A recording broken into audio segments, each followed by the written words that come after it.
Good morning, ladies and gentlemen, and welcome to Doppler's Gear Garage.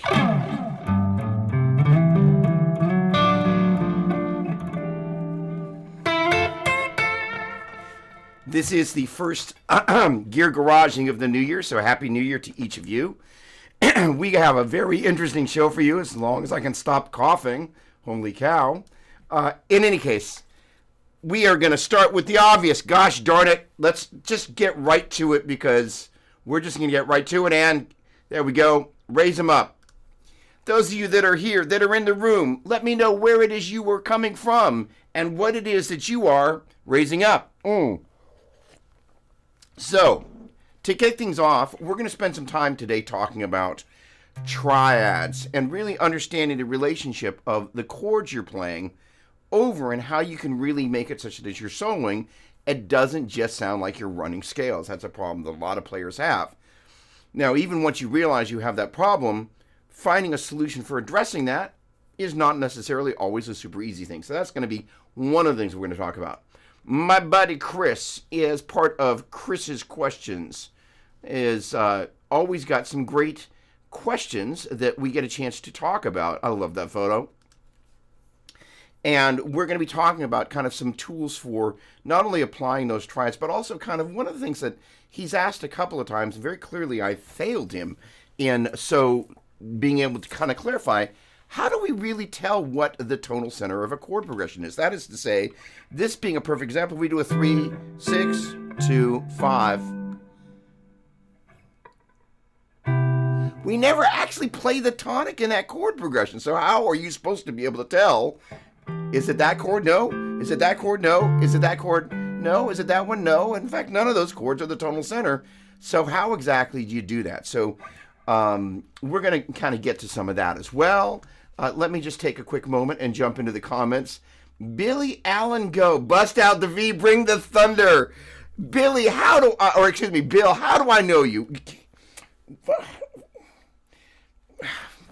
Well, how do you say no to a request like that? The thing is, V number 1 is actually getting a refret.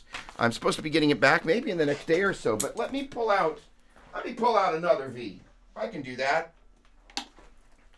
Bill, I've got some new folks that have been hanging out.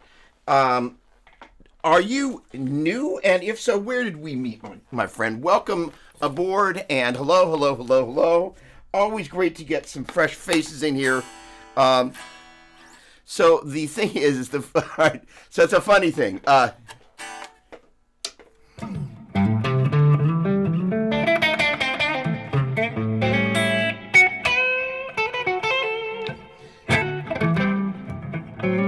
So my number 1 V has got a kind of a traditional Les Paul configuration in terms of the controls, and every time I get back on a traditional V, in case y'all didn't know, because this Doppler's Gear Garage, so we will talk a little bit about gear.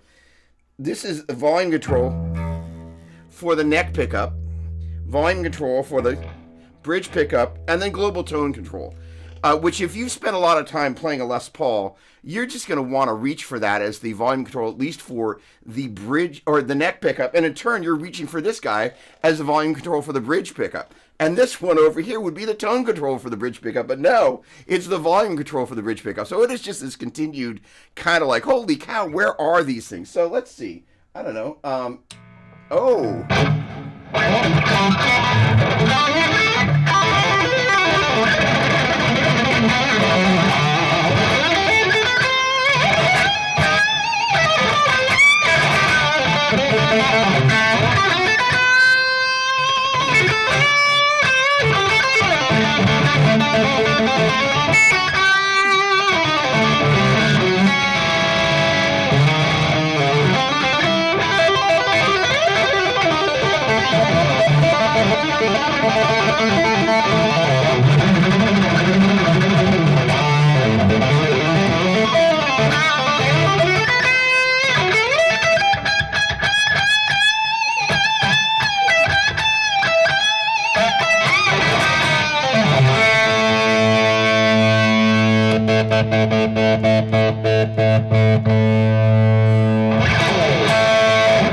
Well, that was mighty fun. Thank you for that. Gosh darn, holy cow, look at all these people.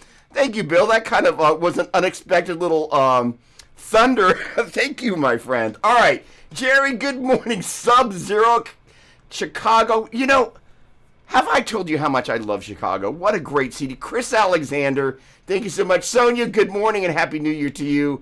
All right, Albert, there we go. Come on. I love you people so much. All right. That's my all-time favorite V. It's my 5th time here. I'm in Florida. Hello. Well, thank you so much for coming. Really appreciate it. Do I know you, dare I guess? I don't know, from Boogie World? Let me know. All right. Charles, what's going on, my man? I heard the shredding instantly knew. Must be Doug. My heart goes out to you, my friend, in a male bonding kind of way. Thank you for that. Steve Greenleaf, good morning. Holy cow. Great to see you, my dear friend. Tony Liebrandt, hello, hello, hello. All right. So, in the spirit of this being Doppler's Gear Garage, one of the other things I wanted to talk about was, here we go, gear. So an interesting thing happened. There we go. What's going on, Brian? I'm like Pat Benatar. I'm all fired up. There we go. Come on.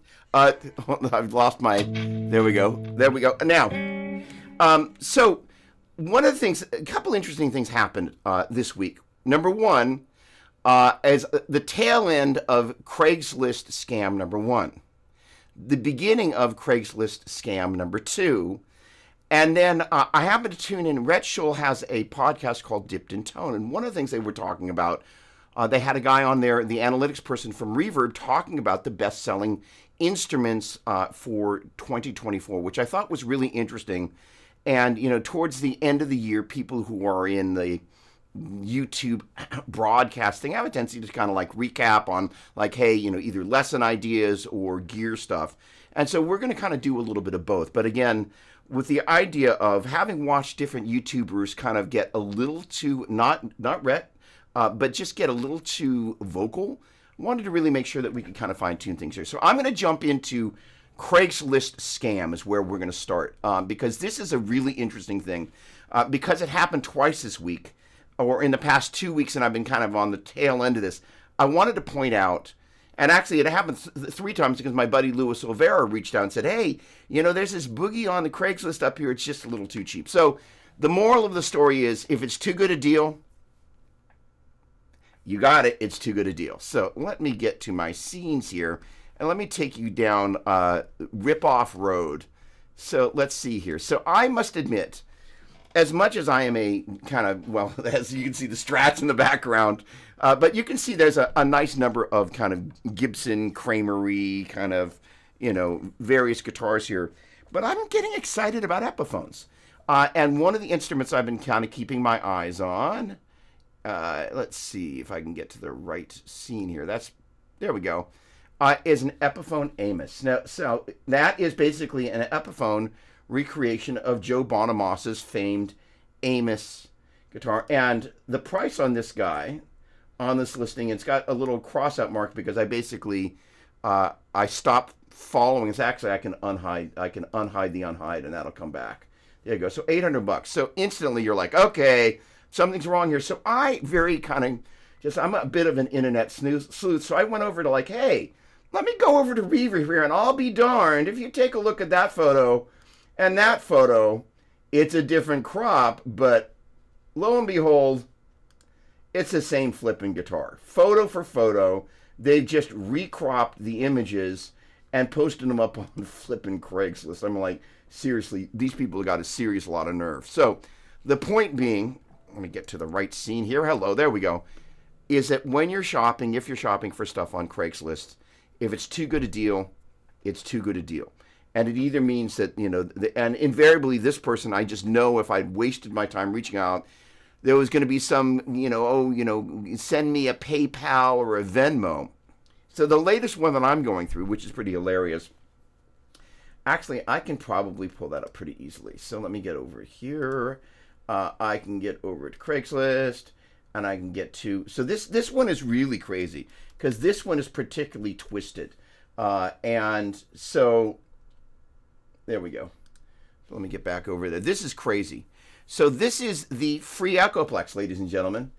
So this is basically giving it away, blah, blah, blah, blah, blah. And I'm like, well, the funny thing is, Mr. Doppler here, and, you know, basically what they're saying is, you know, hey, giving away Maestro Echoplex, not working, needs to be fixed, donating to a family that will make good use of it. Some warning areas, please include your personal email address in getting in contact so I can reply to you directly. In other words, so I cannot have my IP address tracked via Craigslist. So the crazy thing is that I ended up in a gear trade getting an Echoplex without a lid. So I saw this, I'm like, my lid appears, because I did a little shopping for a lid for my Echoplex. And lo and behold, they're like, oh, I'm going to take the listing off. I've just taken it off of Craigslist, blah, blah, blah. And I'm kind of watching this unfold. And I don't know how else to say this, so I'm just going to say it as it is. As a Christian, no judgment, I'm not one of those people. My barometer is the Holy Spirit. So finally I just said, all right, Holy Spirit, scam or no scam? It was like, the voice comes down, scam! And sure enough, an email shows up.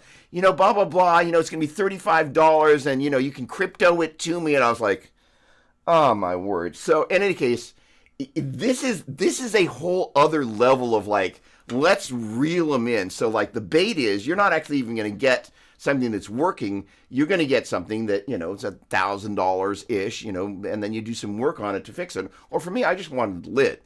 So just my point being is whatever your barometer is, make sure you pull it out, put it on the counter, or we'll just call it the BS meter.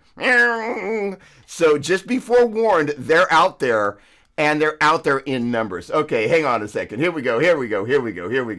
Epiphones and Ibanez had a stigma because they were originally Chinese knockoffs in the 70s and 80s. They're much higher quality, but I have trouble with the Epiphones still. So this is an interesting thing.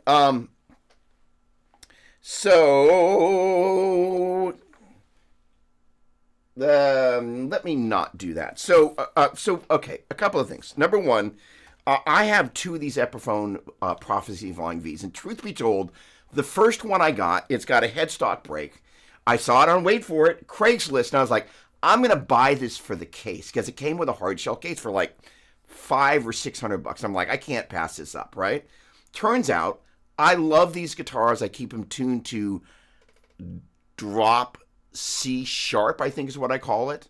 And so, but they're great guitars. I'm a DiMarzio quote unquote endorser. I've been using DiMarzios for years, but they've got the Fishman Fluence pickups on them and are great. And I've used those guitars. There's a song on the instrumental album that I'm working on that I only use those guitars on, and they're phenomenal. They're extremely well made.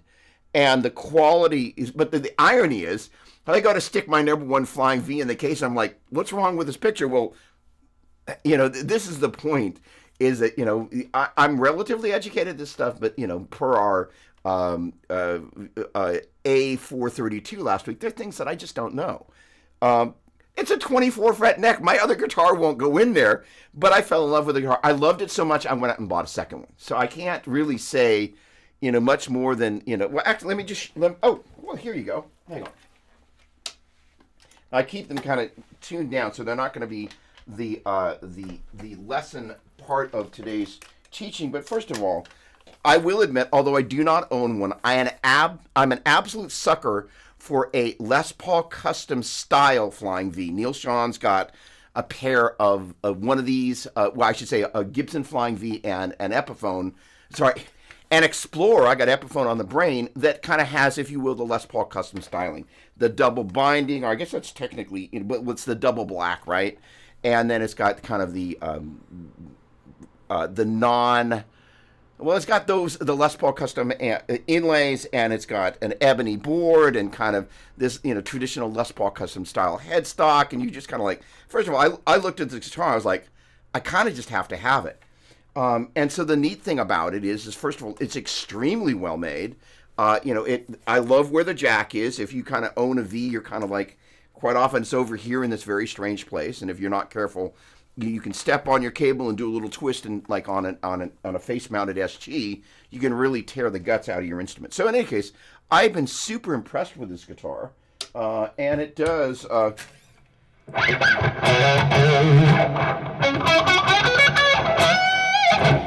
That's now. That's in single coil mode. This guy is kind of in modern higher gain vintage. And this, oh sorry, that's modern high gain humbucker, and this is kind of vintage humbucker.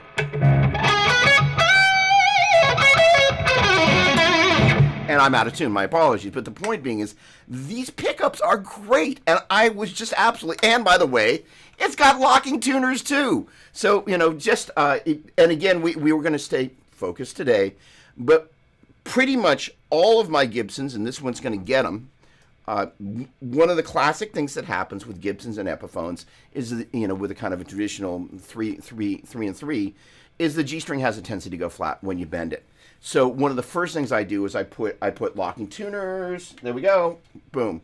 I'll put locking tuners on there such that you don't have those tuning issues where the string is slipping at the tuning peg, and whether it's the ratio of the gears on the tuning peg and or kind of what's happening at the nut. All of those things, I take it to Gary Brower. We swap out the tuners. We do a little machining on the nut there with a little file, and then the guitars, they stay in tune. I did that. Actually, Greenie is hiding back there somewhere. That was, again, one of the first things that I did. We actually went with black locking tuners because that's what he had there. I'll swap those out. But the point being is that if you happen to have a Gibson-style instrument and, I don't know, by chance your G string goes flat and you're not using locking tuners, that is just my number one gear hack for the year. How about that? In any case, so the interesting thing is that it's a really interesting point in that, first of all, I also, one of the things is, we can have this conversation as it applies to all these different instruments. To my surprise, the number one best-selling new guitar.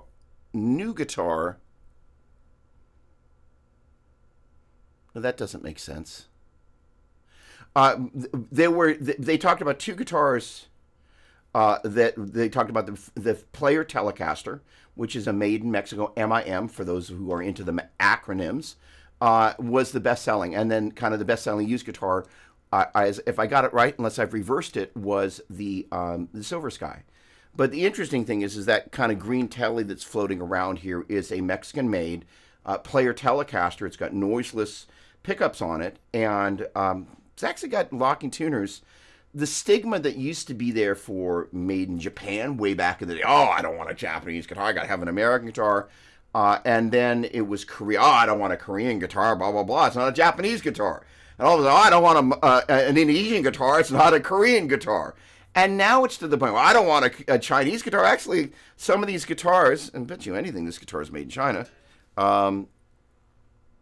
Sticker has been, yep, there we go, manufactured in China. So all the stigmas, what's happened is, and you've seen this happen with PRS as well, is companies have learned to kind of master the manufacturing process. It means that people are kind of keeping an eye on what's going on. The quality can be really good.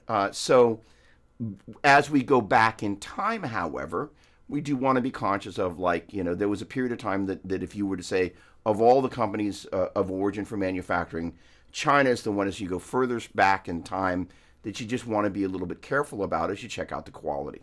In any case, I have been exceedingly impressed with the quality. And amazingly, a little bit later, I'm going to buy another flippin' Epiphone. There's another story that I can't tell as it relates to that. In any case, okay. I shop directly from Sweetwater's Gear Exchange. Super secure, trustworthy, great support, and they monitor all the gear on their site. Always flag shady listings. So the crazy thing is on Scam Central over there, I actually went to flag that the Amos guitar, and I actually I can't find a way of doing anything other than hiding the listing from myself. There is no place to actually report a shady listing. So yeah, Albert. Wow, the vintage Echoplex. Hey, at least I dig the drive down memory lane. So there are a series of Echoplexi here. The one that I'm missing, and there will be as I'm kind of formulating ideas for what we can do here on the show that I think will add interest, and it also means that I don't have to kind of spend the crazy amount of time that I am tempted to do when I do standalone videos. I think I'm going to start inviting pieces of gear from Doppler's Vintage Vault. So I have an EP1, EP2, EP3, and so those are the various iterations of Echoplexes. The EP1 and the EP2 are both tube driven. And the very first Echoplex, just to drive down memory lane, thank you for that, was one way back in about 1979 or 1980. I went in for one of my guitar lessons with Joe, and lo and behold, Joe's got his EP1 Echoplex. Very, very clean. It's green. It's got a tube. They're really, really cool. And that was really the first time, maybe actually the first time I even played through a delay. Shortly thereafter, the DM2 showed up from Japan. That's the little Boss pink delay that's sitting over there that I don't need to grab. Again, I'm a Craigslist lunatic. If I find, by the way, if by chance you're kind of in some area where there's not a lot of stuff happening on Craigslist, when you travel to a city like Los Angeles, and especially Los Angeles, New York, and Nashville, those are three great cities to hop onto Craigslist before you go there and see what's out there. So I got my DM2 for like $90, and people just need to pay rent. I got my Echoplex Deluxe Memory Man, I think for like $300, and I got it with the box, and so, and I could have turned around, although I wouldn't, because of course I'm a gear hoarder, just like you. I could have sold it on Reverb for $500. So the point being is that it's really cool to, when you kind of find legit stuff and can actually meet with people in person, it's a great vehicle. Now that said, I have not bought anything off of the Reverb, the Gear Exchange, but it certainly looks really cool, and you have to be a vetted Sweetwater customer to be on there. So Charles, thank you for that. That it is a really, really cool thing that you can have a trust factor. The same thing with Reverb, by the way. Although I don't want to go too much further down the gear buying rabbit trail, I will say this. Anytime I'm buying something on Reverb, I will look at the number of the transactions to the seller, and I'll take a look at the number of stars, and most importantly, I'll try and filter it for the negative comments, especially seeing if the negative comments are the most recent ones, because sometimes people start off, they establish some legitimacy, and then they're like, oh, let me reel some people in and rip them off. And I'm not a pessimist. Come on. I love that. So the funny thing is, one of the other guitars that I'm trying to trade some gear for is an 80s Kramer Explorer style guitar with I think it's what they call the stork or whatever, the beak. Oh no, the beak headstock. So I'm with you right there. Come on. There's some really cool Explorers that are happening in the reissue world as well. Okay, so great question. So hello, Sonia, as always. So the locking tuners, last week we talked about. I don't need to. Is it on? I think that's it. There we go. No, that's Pinky. Ingve is over there. So the Ingve Strat has a brass nut. And the kind of my first Super Strat, I think originally had a brass nut, and that guitar, right there, which was my first Strat, had kind of your traditional non-brass nut. And so the idea is that a brass nut sounds brighter than a fingered note. So I was not a big fan of brass nuts until I had it on that one guitar, and I'm like, I guess I'm a fan now. And then shortly thereafter, I replaced it with original Floyd. So having played with a locking nut for so long, I really appreciated the fact that you don't experience the slippage up here. And one of the other things that happens is that if you're ever tuning, and you'll hear sometimes happen there and sometimes happen there, and Eddie Van Halen talked about this thing that he would do. If I could remember it right, he talked about 3.5 turns. And so he would twist the string before he put it on the tuner, before he had the Floyds. And so what would happen is you're tensioning the string apparently will twist in one direction. And so what'll happen is you'll hear, as you're kind of tuning, you can hear it kind of go bing. And I think what it is the you'll hear, because if you think about a string, it's kind of sliding in the nut. It's flat, right? So you shouldn't get to a point with a plain string, non-wound, where it should in theory catch. So my belief is, and I'll ask Gary about this, I'm going to see him today or tomorrow, is that when the string starts to twist, you actually, just like a piece of string, it will have a twisting effect, and in turn, that's what causes the little pings. I actually experience them there sometimes, as well as at the bridge. You'll hear it, that And you're like, oh, okay. And so the point being is that the extra slippage that happens up here, one of the things is, I can demonstrate this. Here we go down left-hand turn lane, and gosh darn it, well, that's just the way it goes. I'm going to embrace it, but with a purpose. So this guitar is a great example of that. And by the way, I'm about to do something that I think is the stupidest looking thing ever. I absolutely loathe it when people with a kind of Strat style jack put a right angle jack. I think it is the silliest looking thing ever, but here I go looking silly. So excuse me. So the deal is, this guitar has a thing where, and first of all, I love Strats. They are phenomenal instruments. They are really very, very unique in terms of all the beautiful things that they bring to the world. But a stock Strat, one of the things that generally does not bring is perfect tuning. And this guitar, for the moment, actually, it's actually looking like it's relatively...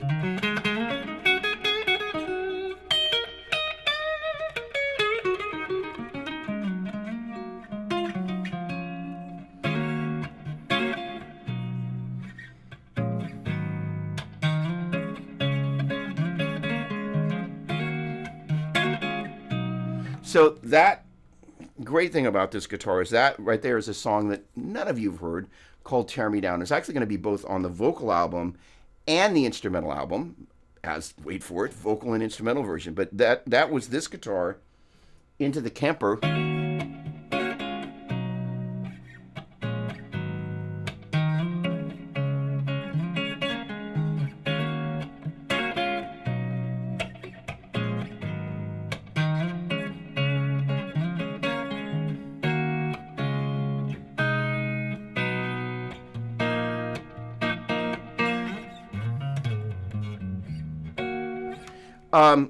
But it's a great guitar until you start seriously flogging on the bar.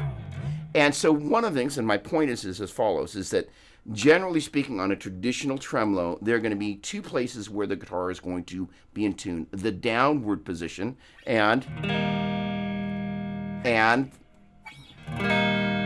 the upward position, or a little of neither. So you have to choose which one it's going to be. And generally, back in my old Strat days, I would choose the upper position. And the reason being is the string gets caught over the nut there. And this is before, it was actually right around the time I first met Gary Brower.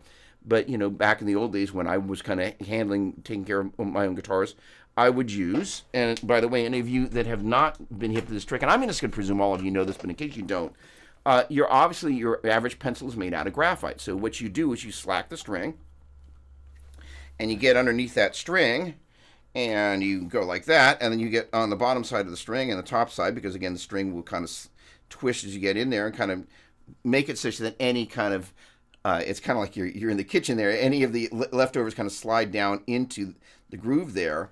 And then what that does is that aids in the string not having as much friction as it's kind of going through the nut there as you're using the tremolo. Now this guy, oh, you're not going to do it today, are you? Its favorite thing to do, and only does it when I'm doing demos, like, it makes this little strange little, there's a thing that it does with the springs. All right, the point being is you can have a downward spot such that when you kind of depress the bar, first of all, this is especially the case with locking fine-tuning tremolos, but I'm going to come back to that in a minute. On these guitars, you can have it in the downward spot. Now, why does that matter? Because when you do a bend, basically the tremolo will kind of pull itself and the strings into that quote-unquote, you go to tune it, the downward spot. Every time you bend, it kind of goes back to the home spot. Or you can have it so you can pull up on it, and what that does is it pulls the extra slack that kind of as you're kind of doing, whatever kind of whammy work you're doing with this thing. You give it a gentle tug, and it kind of brings the strings back across the nut there. So collectively, that's kind of how I used to use the Brown guitar back there. So with this guitar, generally speaking, first of all, I will use the left hand over the 12th fret, and gently give the strings a nice gentle tug like that. The reason you want to put your hand over the strings is they almost always break at the bridge here. So as you're kind of stretching them, you don't want to tension the string any more than you need to. So most of the tension is being absorbed by here, and that in turn gets rid of the extra slack over the top of the nut there, and then allows you to kind of get this point of equilibrium. And again, this guitar, is not a Jimi Hendrix kind of let's flog this thing until we care to flog no longer. So the point being is then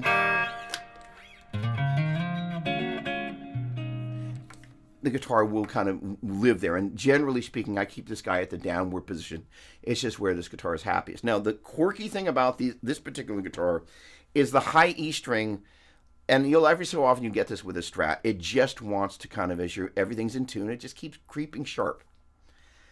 They just sometimes are like that. That's just kind of the thing that they do. But this guitar is, again, it's got such a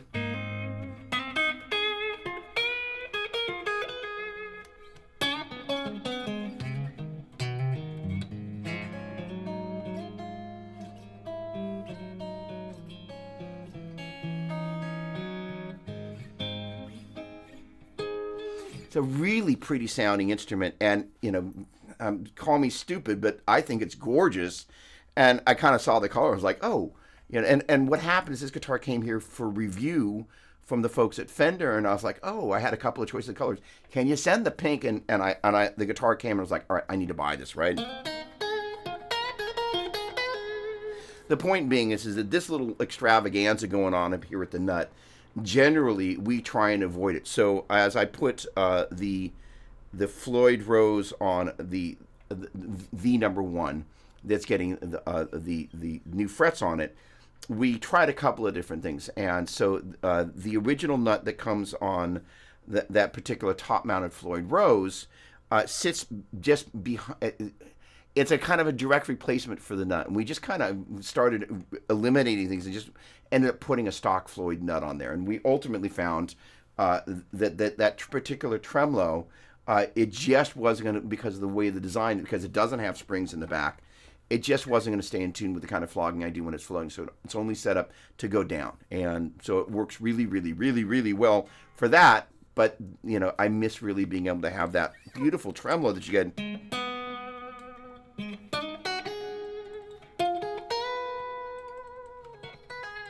All right, so briefly, before we carry on here, when you have a traditional locking tremolo, what begins to happen is you got these two posts that go down into the body. And be it poor quality metal on the actual knife edges. Awesome, Brad, thank you. Thank you. Sarcasm intended. Hello. So thank you. So we started with the FRX nut, and all right. Let me segue from FRX back into traditional Floyd. I started with Floyd's before they had the fine tuners, and so what you had to do was guess as how much each individual pair of strings was going to go sharp when you clamped them down and tune the string that amount flat. As I recall, the G string in particular really loved to do a big jump, so you had to tune that one a little extra flat.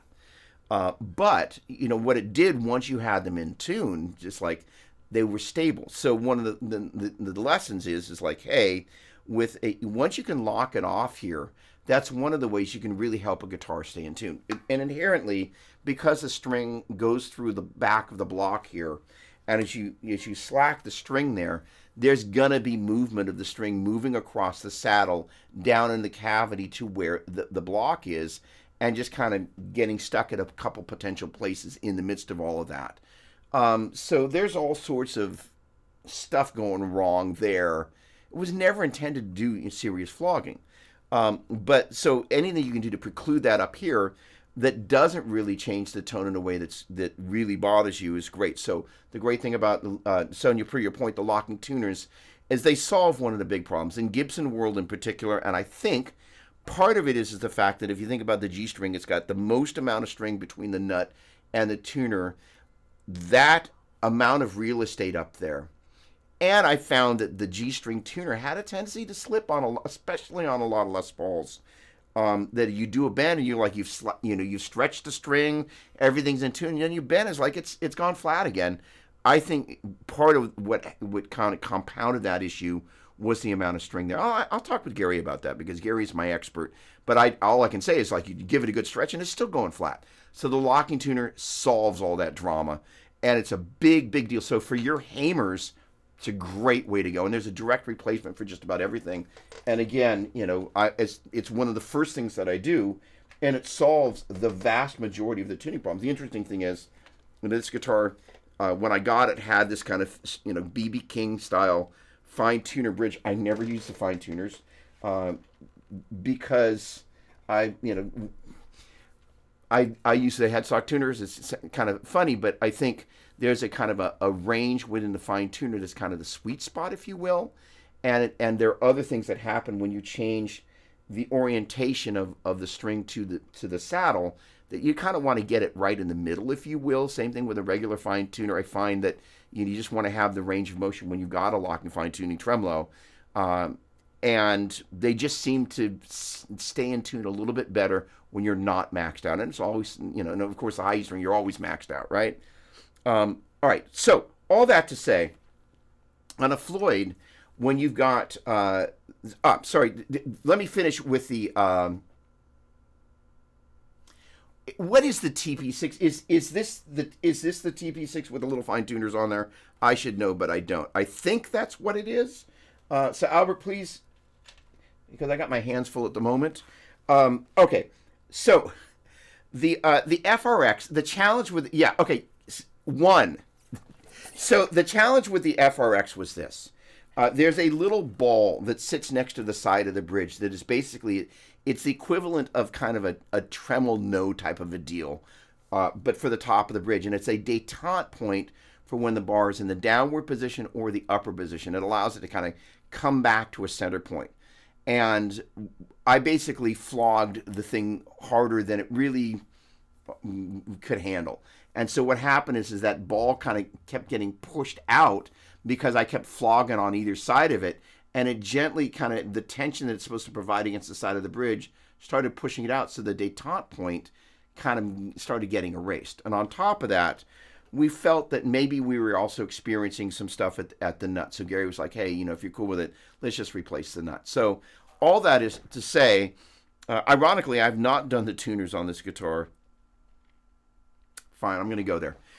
So part of the sound of this instrument is the vintage style tuners. They actually, if you were listening to the string up here, you hear a lot of sound coming from here, but there's stuff going on up here, and the sound of those vintage tuners, just in the same way of changing the block. Somebody talked about changing the block, with like an FU tone or whatever. It's going to change the way the guitar sustains and sounds. And for an instrument,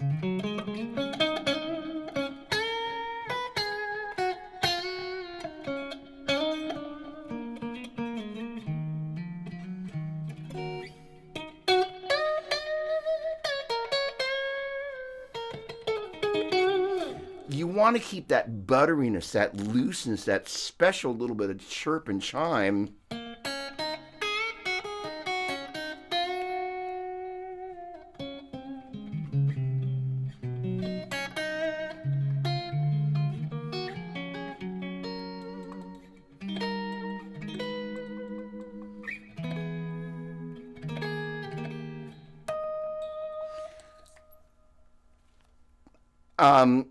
This guitar does not stay perfectly in tune. Every time I'm demoing this thing, and there's always this thing, you got to remember, take the tuner off, put it back on, and it's just like it's incredibly inconvenient, truth be told. But the thing about this guitar is the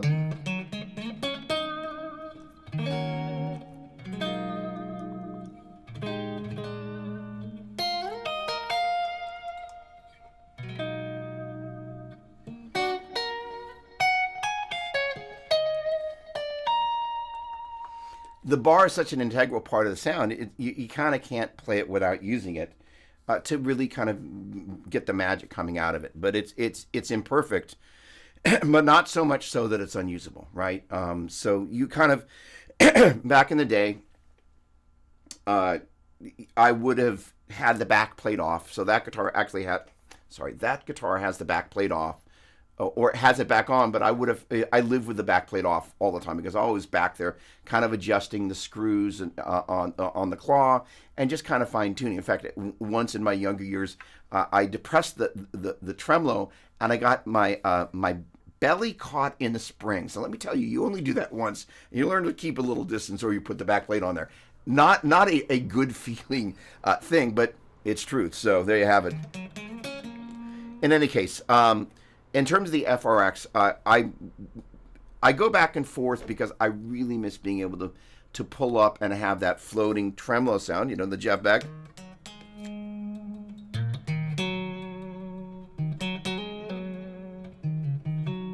This thing will barely go down a whole step.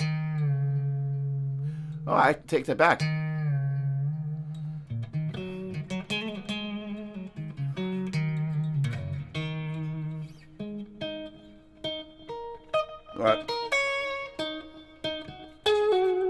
All right, in any case, there we go. I've yapped way too long about that. So much for staying focused. Okay, there we go. Hang on a second. Okay, John Shemp. Hey, my man. I'm sorry I did not make it to the studio party.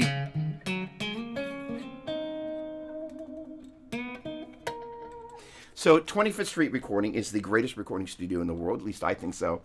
That's where we've recorded the basics for all the 2 albums that I've been working on. So gosh darn it, John is the studio manager, a dear friend, and it's just been great. Okay, Spencer, never owned an Epiphone, but they were the first copy guitar of quality. Stay in tune. Hello, stayed in tune. So the funny thing is I've learned to read autocorrect and just kind of know what he's getting. Stefano, Buonasera? Is that right? Hello, my friend. Yes, locking tuners on every guitar I get. There you go. Thank you. And the G string in particular is the one that just is errant. It's a funny thing. I was watching one of the new Queensryche guitar players, a little video that I saw come up. I use dental floss and the nut slots that prevents binding. Crafty that. There we go. All right. Great to know. Awesome, awesome, awesome. Eric, hello. Happy New Year to you, my dear friend. And, right, I mean, you see this guitar and you're kind of like, oh, holy cow. All right. There we go. Now, there's autocorrect again. Like, I'd love to know what the AI is thinking. My standard bridge pickup these days is it's the funniest thing because I asked them about it. They didn't really have an answer. DiMarzio makes the 36th anniversary PAF. I have no idea why it's a 36th anniversary, why they didn't do a 35th. Maybe it was in production and kind of like, maybe it was like pre-COVID, kind of like some supply chain thing that was supposed to be a 35th anniversary, didn't happen. Phenomenal medium to low output PAF pickup that sounds great. I pretty much have put it in just about all my guitars. But in the days past, it was the Tone Zone, which has a higher output, which I really love that pickup. In the neck position, when it's a true wide aperture humbucker, it is the PAF Joe, which is the greatest neck humbucker I've ever heard. It's everything you want out of a wide aperture humbucking pickup in terms of it not getting boaty or tubby. And when you want to get a little something stratty in the neck position off a wide aperture humbucker, it is the perfect pickup. It's just perfect. All right, so the funny thing is that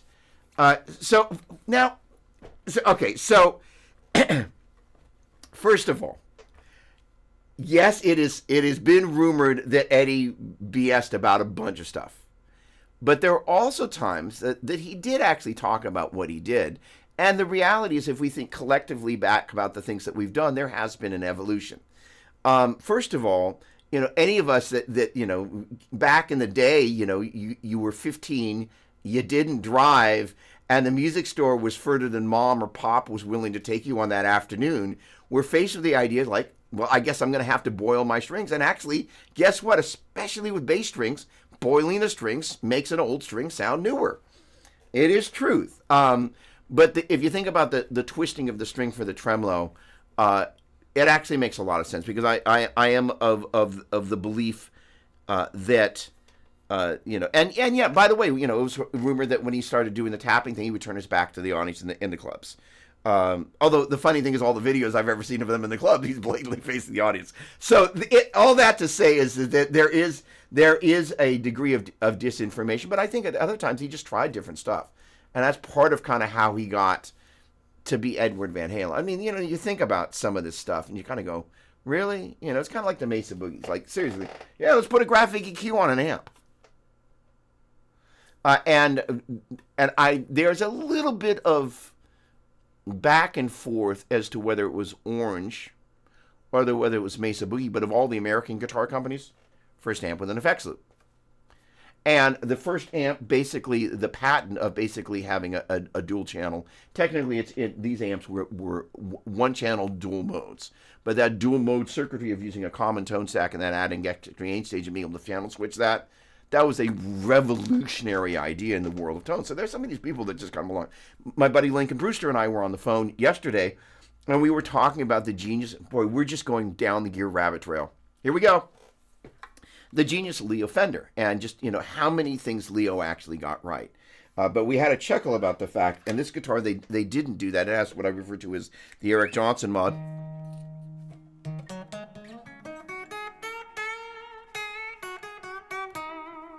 What a great guitar.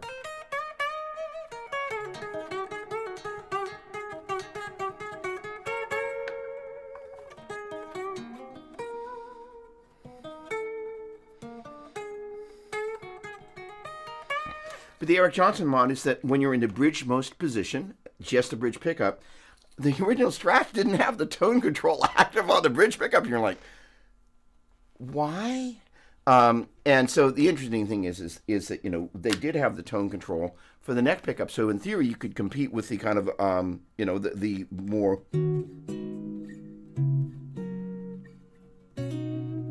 the kind of jazzier guitar.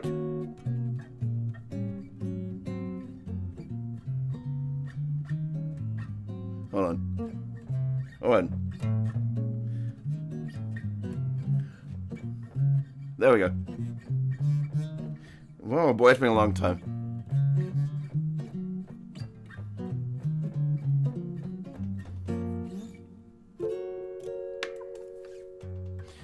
Out of tune again. All right, so the point being, there we go. Yep, I've been restringing all my main guitars all morning. One of the things I do is take a trusty number 2 pencil with a fine tip and put graphite all over where the string touches the nut. It's a great hack if you're not doing that. It works wonders. And then the other trick that I would do is I would then take an eraser to the top, such that it's not all black if you don't want it to be all black, just as a tip. It is a huge hack for anything that doesn't have a locking fine-tuning tremolo. So yes, and yes. The funny thing is that I've never used any of the Nut Sauce products, and I've been at Gary's, and he has applied some of that on a couple of the guitars. So I should, it's funny. So the gold guitar is actually the brown Strat from yesterday. My color correction, I guess, is not that great today. So that was, and I was hanging out with that last week. So I'm going to move on, Chris, because you had other questions that are equally, if not more valuable. A locking tuner doesn't do much more than clamping the string once it's in the gear shaft. I found it not to help with tuning stability at all. Just faster to change strings. So, in particular, there was a buddy of mine that used to live down the street, and he had a friend that had a Les Paul, and that tuner on the G string, every time you bend it, I was just like, and the tuner would slip. So I found that not only, first of all, you're absolutely correct. One of my favorite things about locking tuners is it makes for a really quick string change. But I found in general that G string problem that there were just some Gibsons that G string flipped and slipped at the peg, and it was infuriating because there was nothing you could do to get it to stay in tune. I tried all my favorite hacks because I played Les Pauls and Strats since I was like 15, right? So in any case, And by the way, there are times we get an idea in our head. I'll be first to admit to it. You're like, oh, it's doing this and it's doing that. Sometimes you'll be doing A, B. It's like, oh, that's B better. All of a sudden you realize, oh, you haven't engaged the thing that makes them different. And you're like, wow, you invent all this stuff in your head. So there is that. All right. So the FRX nut, we just kind of went, is that part of the problem? And ultimately we decided it was the floaty thing. So yes. Okay, Brad, good morning. Hello, hello. Daniel King, total synchronicities. I just put it my 80s custom Strat on the bench, new brass nut, intonation, polished frets, etc. So, good morning, first of all. And yes, the thing is that it is this whole operating system, if you will, that makes a thing either work. And the unfortunate thing with this guitar is that the imperfections are part of what also give the guitar character, right? So like I said, it's got the old style, tuners Kluson, right? Yeah. But they're part of the tone machine, and this is an American original 60s Stratocaster. And the thing that I loved about this series, and I bought 2 Telecasters, a P bass, and this. And I think there's another one I'm forgetting. But the goal was to create today, if they were going to make the 60s instruments that you could go into and buy one off the shelf today, that's what it would be. And they just nailed it. They were just, every single one of them. I've got a Tele Custom that ironically is one of the best. It hasn't made its way to the demos, and it's kind of there-ish in a case. But the neck position can fight. It's got this crazy. They reissued them as standalone pickups that you can buy now. But it's this crazy amalgamate of different materials. But it's the Keith Richards, kind of black Tele Custom, except this one's a 3-tone sunburst. But Cunife. Cunife. Thank you. But as a jazz guitar, it's the best sounding neck pickup I've ever heard on a Telecaster. Go figure. Then there's a thin line that's flipping great. That ironically is best for swampy drop D. Go figure. There's this guitar, and then there's the P bass that's kind of every so often you'll see float in and out. It's in its case now, but it's about ready to kind of reappear. That is a it's basically a 60s P bass that you didn't have to spend $10,000+ on. All right. Good morning, Rafael. Buenos dias, mi buen amigo. Mexican black coffee with cocoa. Come on, raise them up. Okay, we've gotten to the TP6.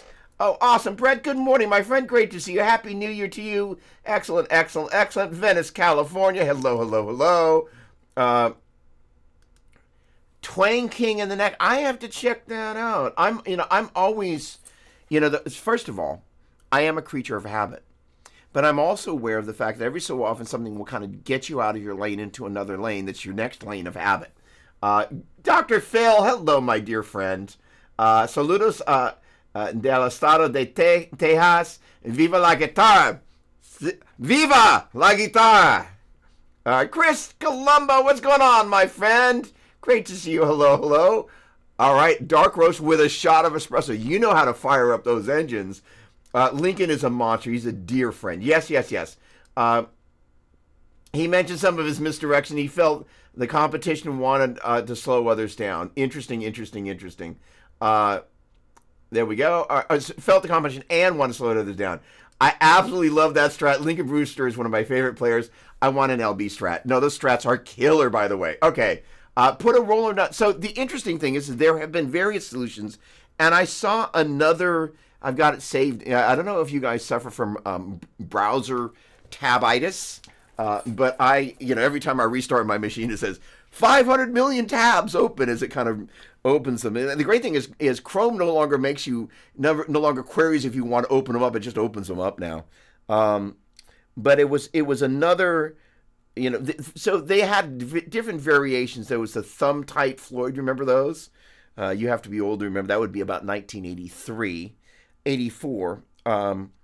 such that you didn't show up on the gig. And then, the folks at Carvin have done a lot of things right.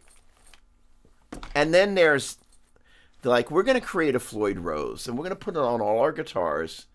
But being an American company, we're not going to make it such that everybody else on the gig who has a 3mm wrench, which is everybody, now we're going to do it to inch spec. And, so if you didn't have that, and so somehow I ended up with a Carvin nut on one of my guitars. I was like, what were they thinking and what was I thinking? So in any case, so I have the Beck guitars, they didn't have a roller nut, but they had kind of some thing, and the roller nut up. No. I've never tried a roller nut, so I need to check that. I'm going to have to talk with Gary about that and get his thoughts, because if Gary endorses it, then I try it. Thank you for that, Brent. What's going on, my man? Happy New Year. So gosh darn it, so a little bit earlier. By the way, Brent is a brilliant producer, bass player, speaking of great bass players, in Nashville, Tennessee. Brent, are you going to be coming to the NAMM show if you're still here? Gosh darn it.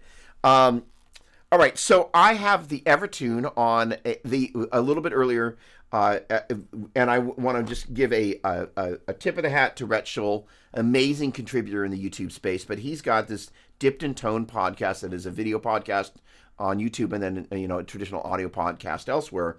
But they did one at the end of December where they've got the guy from Reverb Analytics talking about the best-selling instruments, and new and used, the two best-selling instruments. And I think but it's kind of, there's the Player and then there's the Player Plus. So I own a Player Telecaster that I put the Evertune bridge on. It's a great guitar. Again, one of the themes today has been locking tuners, and it's got locking tuners, it's got their noiseless pickups. Everything that the Fenderites hate is on that guitar, and I love it. And that was a guitar that came here for review, and again, with the Fender people, I was like, all right, I got to buy this guitar. And then I put the Evertune on it, and I keep that in drop D. And so I go back and forth with loving and being slightly frustrated by Evertune. So those of you who don't know, there we go. Come on. All right, hold on. I have to show it, so hang on. All right.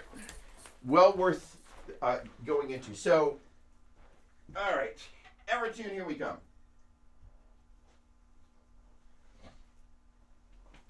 So, here's the thing that for those of you that we still haven't done any of the things that I really intended to do. This is where you run into this problem. So we are going to flip you guys around here, and we're going to do this, and we're going to do this. All right. There we go. All right. So the deal is, this guitar's got this crazy bridge on it. And this is the Evertune bridge. And basically, what it does is these saddles here, how do they move around here? There's a mechanism in there. I don't know how it works. There we go. Yeah. Make sure there's nothing in frame that shouldn't be seen. Okay, good. Every so often there are things that are under embargo that are here that I have to be really careful about not letting slip into frame, because it could be awkward. Awkward is bad. And there's a certain amount of trust in the business. All right, so there we go. So right here, you'll see kind of when I tug on that guy there, you can see that saddle moves just a little bit. So what's happening with this bridge, and what's so cool about it, the thing that is when you're playing with high gain,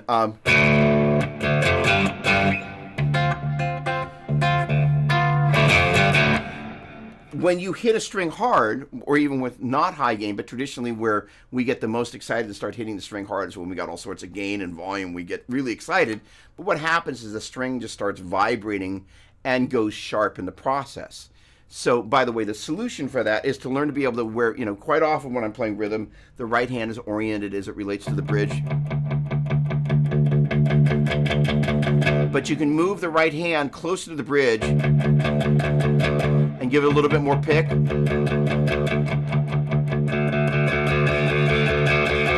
And it makes it sound like that. But what's happening, instead of making the string move as much like you are here,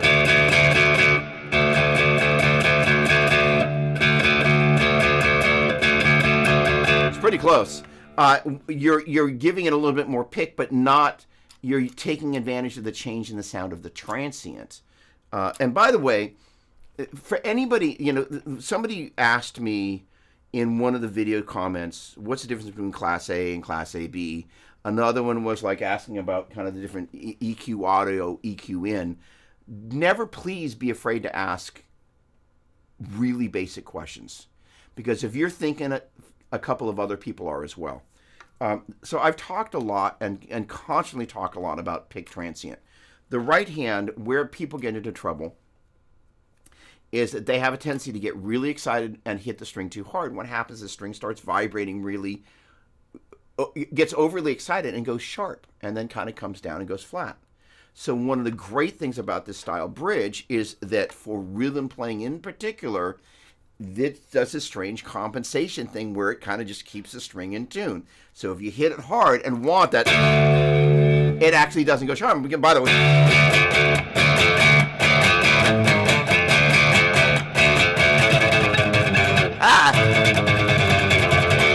however,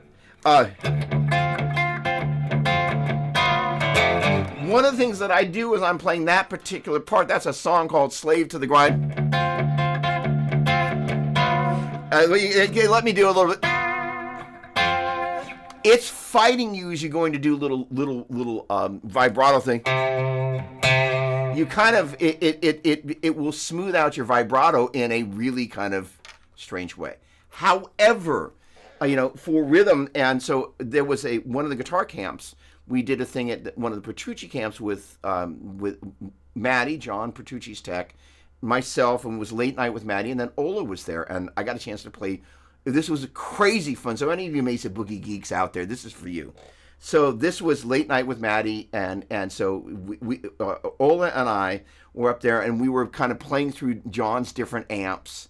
That technically, I think, were sent out by my buddy Trent from Boogie for the event. I don't think they flew those amps down there. I could be wrong, but I think they brought John. I think that the amps were backlined by the good folks at Boogie. But the point being is that I'm playing flipping Ola's guitar, chugging Ola's guitar, and he's dialing in the Boogie amp. I was in chug heaven. Ola's guitar, Everton. And so the deal is that it allowed me to just kind of go flipping A, because it's a really smart way to make it such that when you want to have the ability to add all that right hand dynamics, you can. So when I was talking about kind of the basic part of boy, that's hey, Paul Trombetta, hello, my friend. Dude, this telly is nuts. With an Evertune, how does the bending work? So this is where it is just flipping weird, right? So it will bend, but it's fighting you because it's trying to keep the guitar in tune. It will bend, but it's just, okay, hang on.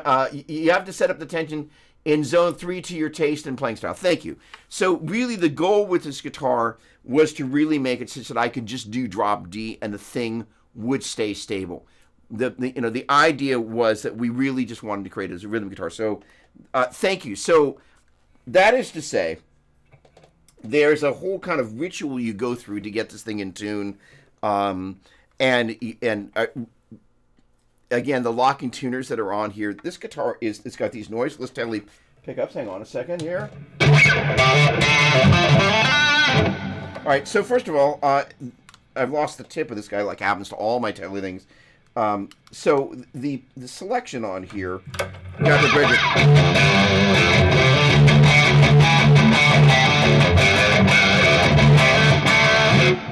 Then you got the.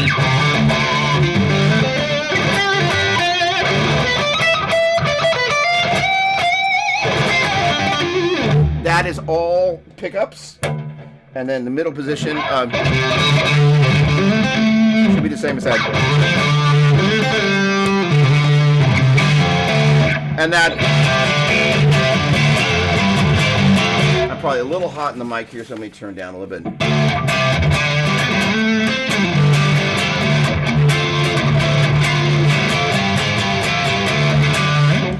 Right? You know.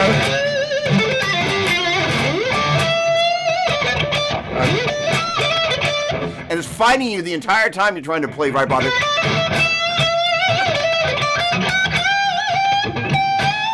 Right.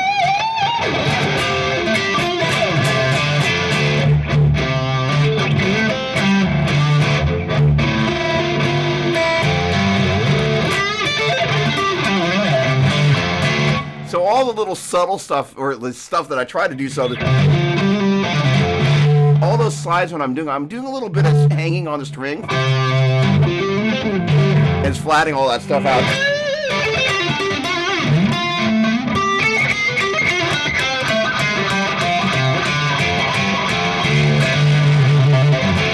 But just a great setup, and what's neat about it, again, if you want to...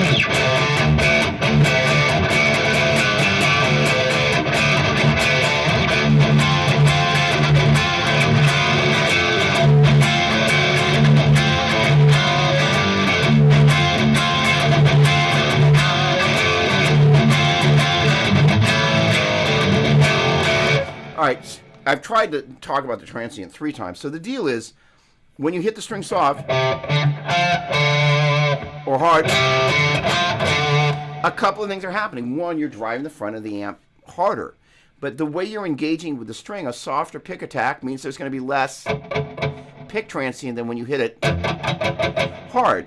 And so the combination of the change in volume of the pick transient and the change in volume of how you're hitting the front end of the amp is why that right hand attack, developing nuance around what you do with your right. That.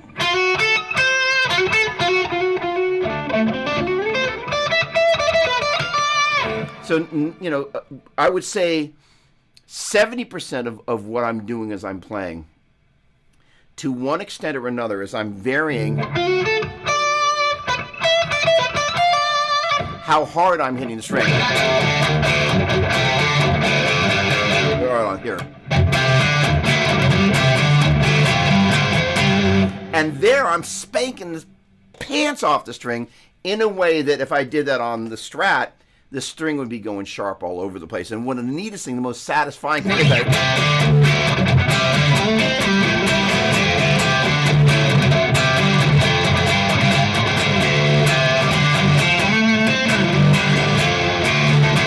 I'm in D, right?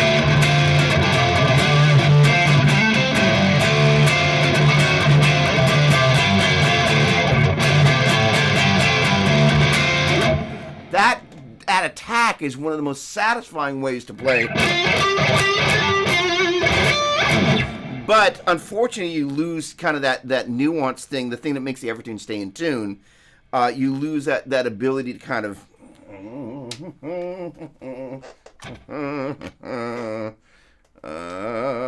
Oh, sure. Why not? This probably isn't going to. Well, who knows? You lose the ability to.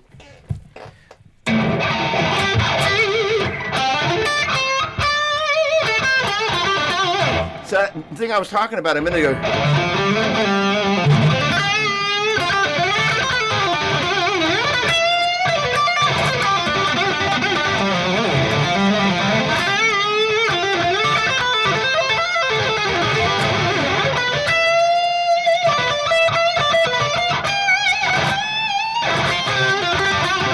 I'm always doing a slight little bit of a where it's almost as if I am. Come forth, little slide. Come forth. Come forth. Or not. All right, the slide is being shy. But it's kind of. I'm not going.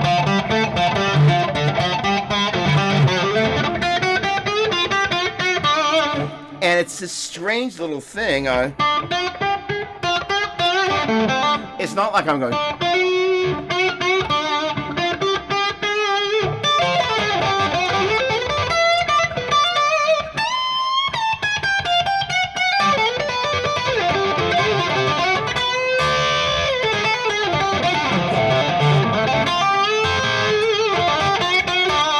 there are all these little tones that are in there that are a huge part of how, on a good day, it flows out really well. On a bad day, you're like, where are my notes? But it's that little bit of kind of ability.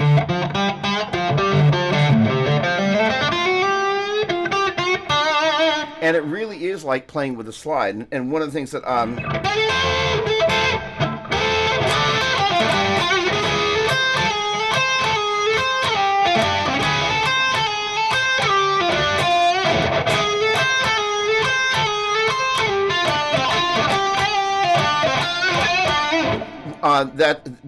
there are a couple of things on both albums where I'm trying to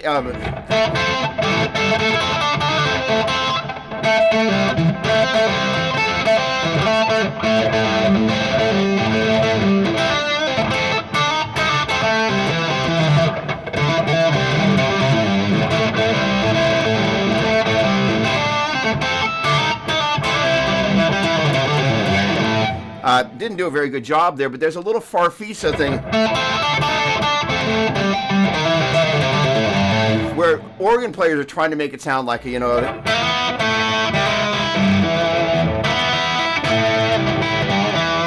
that type of a vibe.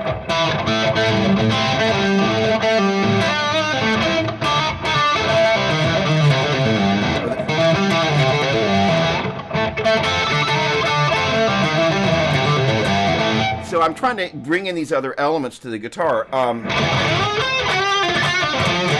And one of the things I discovered that's part of it,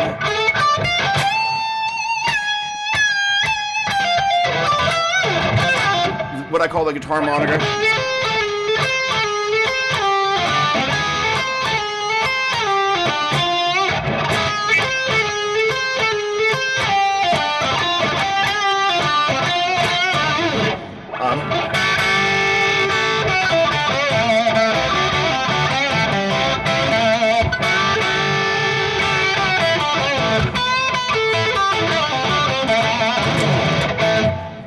And that weird pitching, because if you think about somebody playing a harmonica, they're doing this thing where they're messing with the pitch. And if you think about a blues singer,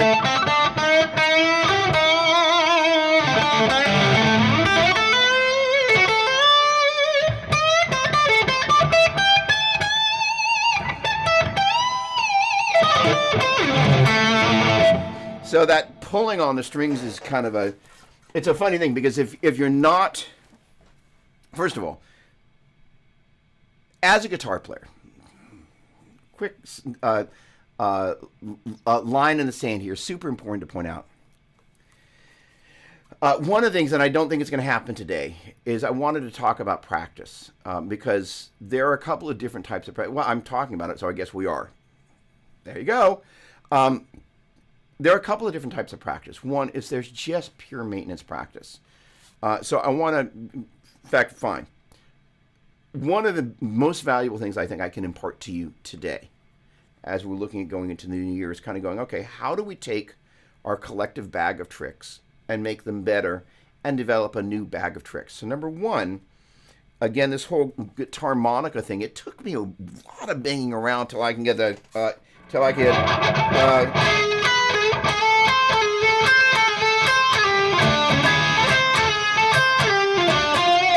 and it took some time to just kind of figure out how I was going to do it. So just find some things that you want to do and be okay with it being a process. And that said, there are things that I would suggest having in your regular practice stable that are just pure, what I refer to as maintenance practice. That is to say that it doesn't feel like you're like, oh my word, I'm just slowly dying a guitar death of misery. Because that sort of stuff just allows you to kind of keep a basic touch. And for that, my suggestion is going to be launch Metronome app. And I can assure you, it's going to be at 80 BPM. And that is just where I live for the majority of my practice, because I just want to do stuff. And for the sake of conversation, one of the things that I do every day, and it's pretty much where I start, as I run the triad chords for the key of G major, G Dorian, and G Phrygian, and G Lydian, and G Lydian, G Mixolydian, G minor, and G Locrian. And the idea is it just gets me mentally limber.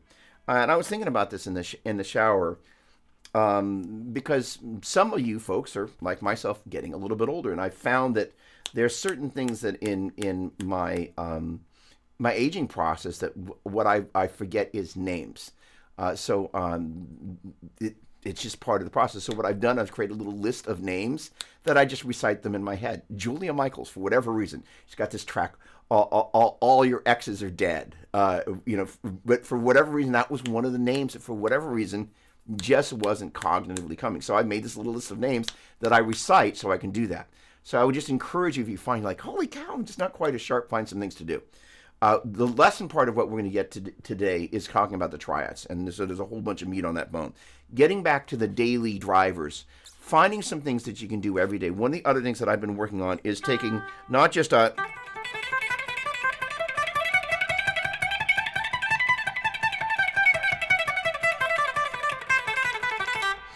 what I call 3-note per string speed exercise A, but also learning to do that. Let's see, I'm going to take it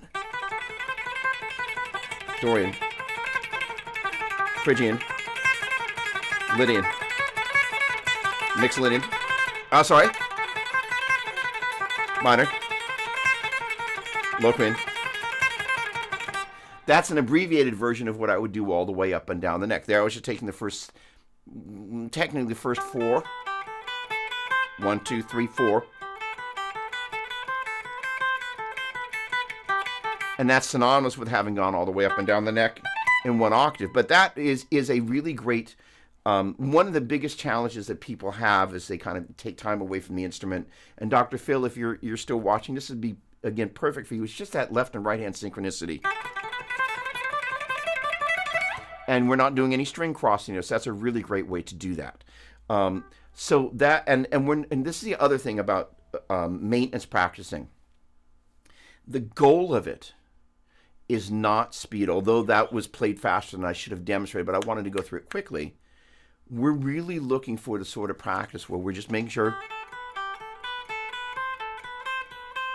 we're looking for building muscle memory. And this is one of the things that doesn't get talked about enough, but we're just looking to go, hey, let me just do it at a tempo that just allows me to make sure that I'm keeping that muscle memory going, right? The other thing is I've got a spot in the bedroom there. Those of you that saw the little shot of the Epiphone in the bedroom there, talking about the Queen, let me bring the Epiphone into the bedroom. That guitar, by the way, the action is about, that high.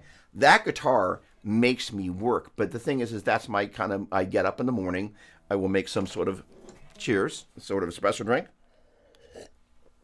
And then kind of before I make the mistake of jumping into email and coming down in here, I'll just sit there with the guitar for 20, 30 minutes. But the triad chord relay, which again, we're going to talk about in a minute as we start mapping triads, C, G, D, F, A, E, G, B, F, A, C, and starting looking at inversions and being able to do this and being able to go, hey, wait a second, we got a 3, 6, 2, 5, but the tonic chord, we never play all of that stuff. We're going to get to that. So Chris, thank you so much. That is Chris Alexander, who always, without fail, has great questions for me to add to. Wait for it, Chris's questions.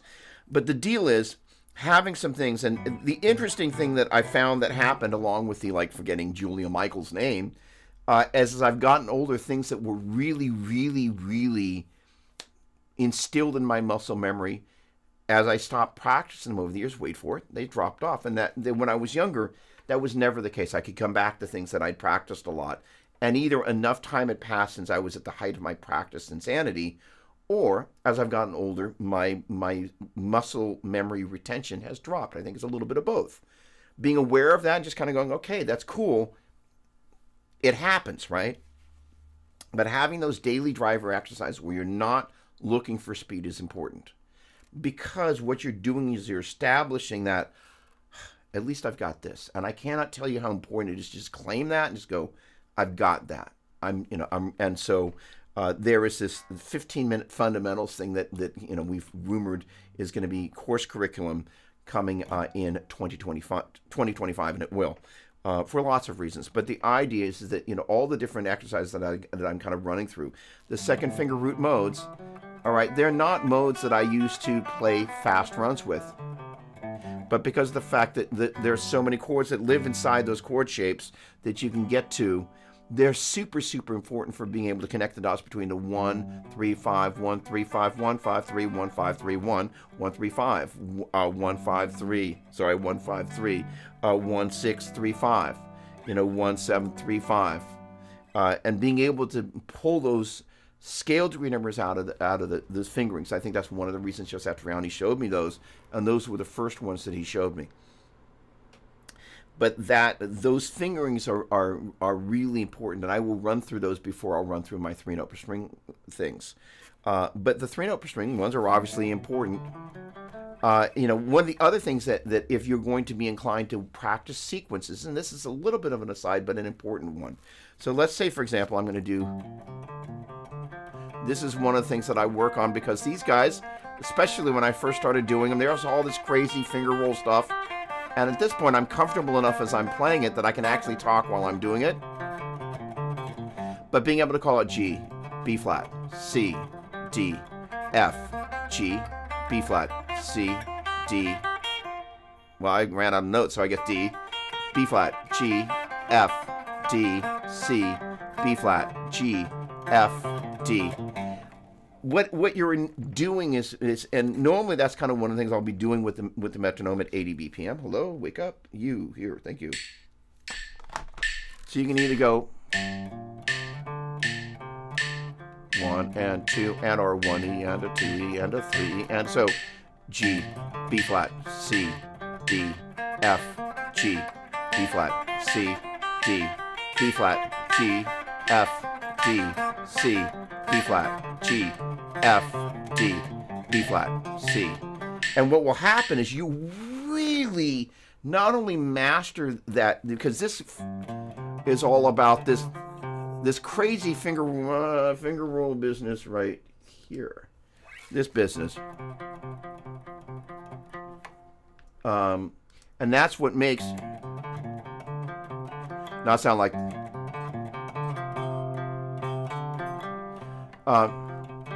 okay, hang on a second.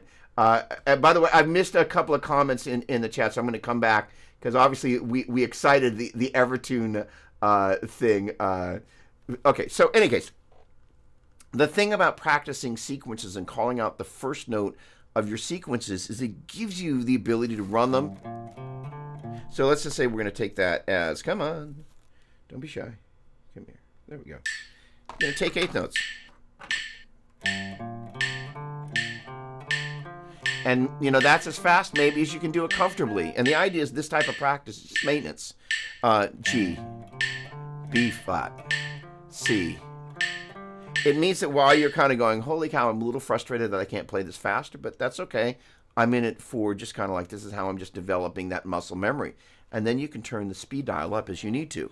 But the deal is, that means that while you're doing that, you're able to kind of, all right, G, B flat, C, D, and after a while you don't have to think G, B flat, C, D, F, G, B flat, C, D, F, G, B flat, G, F, D, C, B flat, G, F, D, C, B flat, G, and you kind of just end up with that knowledge as you begin to work the entire neck. And one of the areas that I think for many people, myself, I will say, is this a little no man's land right here. You don't, it's kind of like right in here is kind of weirdness. By the way, 10th fret, just in case you've never thought about doing this, that's E, that must be D, that's A, that must be G, that's D, that must be C, that's G, that must be F, that's B, that must be A, and that's E, that must be D. So that's a great way to memorize all the notes, or at least be able to find what the notes are at the 10th fret.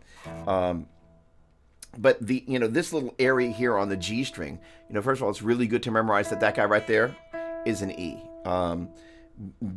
That note kind of is in that little area that's kind of, again, in the no man's land. If that's E, I guess that must be D. If that's D, that must be C. And if we think about tuning the B string, all right, that's C. All right, if that's C, that makes that D, and that makes that E. And we can see the octaves. Although generally, although I kind of do use the octave sums, I try and shy away from that, because again, as you're thinking about, for example, as I'm thinking about that note right there with these guys. Up.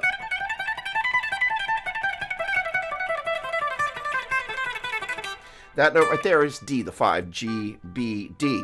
So all of the modes, with the exception of Locrian, have that natural 5. So that's a really great place to kind of be tracking what's going on, because basically major 2, 3, 4, 5, Dorian 2, flat 3, 4, 5, Phrygian flat 2, flat 3, 4, 5, Lydian 2, 3, sharp 4, 5, mixed Lydian 2, 3, 4, 5, minor 2, flat 3, 4, 5, Locrian flat 2, flat 3, 4, flat 5, and major 7, 6, 5, Dorian. Oh, I'm not as good going backwards like major 7, 6, 5, Dorian flat 7, 6, 5, Phrygian flat 7, flat 6, 5, Lydian 7, 6, 5, mixed Lydian flat 7, 6, 5, minor flat 7, flat 6, 5, Locrian flat 7, flat 6, flat 5.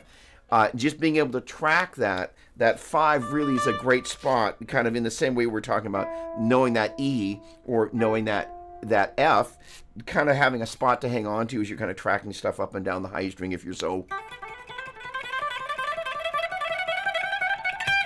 inclined to work on that stuff. That's a great way to do it. And as an added bonus, if you're feeling really pesky, no guarantees how I'm going to do this. I'm going to take it slowly. Major, Dorian, Phrygian, Lydian, mixed Lydian, minor, Locrian, major. Oh gosh, that's heinous. So basically I'm taking groups of 3 notes, the 1, 2, and 3, 2, 3, and 4, 3, 4, and 5, 4, 5, and 6, 5, 6, and 7, 6, 7, 1, 7, 1, and 2, 1, 2, and 3. So basically there's the 1, 2, and 3 of major, the 2, flat 3, 4 of Dorian, the 3, 4, 5 of mixed Lydian, the short 5, 6 of Lydian, 5, 6, flat 7 of mixed Lydian, flat 6, flat 7, 1 of minor, the flat 7, 1, flat 2 of Locrian, and then the 1, 2, 3 of major. So that's kind of taking the and running them all simultaneously. That will hurt your brain. But if you feel like you're like, hey, you're looking for something that's challenging, and again, the kind of part of the reason I do this kind of, and I'm just going to do the first 3 chords.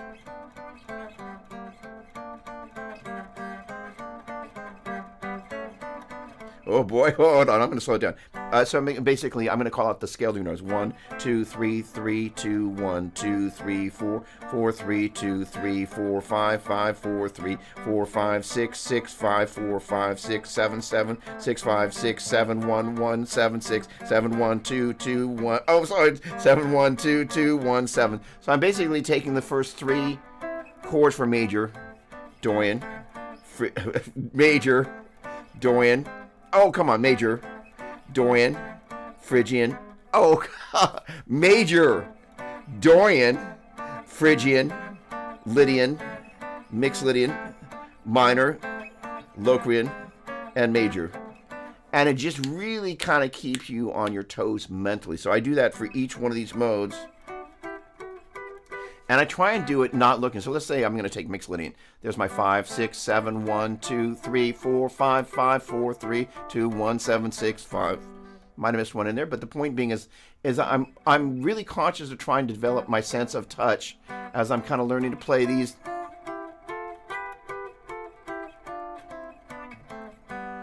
So on and so forth. So the neat thing about that is that it just, you know, we're not looking, and I played it faster than I should have. The goal, though, I wanted to go through it relatively fast as opposed to like go through it fast.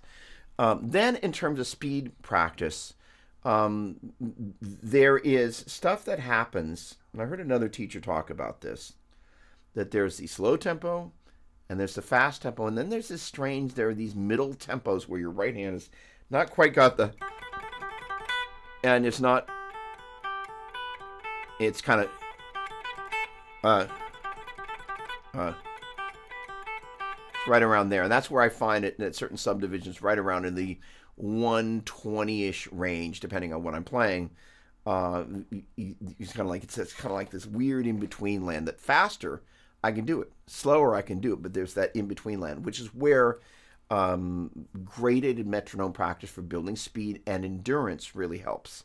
One of the other things that I've started doing, that is to say, speed practice, 80 BPM is a great place to start as either eighth notes or eighth note triplets. That is to say, this guy going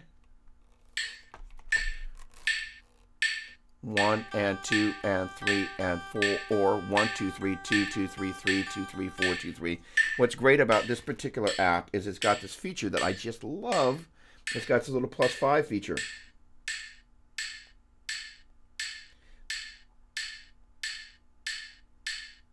And that enables me to just kind of easily cycle between gradations of 5 BPM, which is kind of the number that I like to use as I bump up and bump down. And, I have to be brutally honest, the unpracticed version of me, because when I fall into demo world, I actually kind of, if I'm not careful, I stop practicing. And the cumulative effect of stopping practicing is you are better at doing the things that you've been working on and not as good at the practice stuff. And so what I found is I kind of come back to the instrument. I'm like, ooh.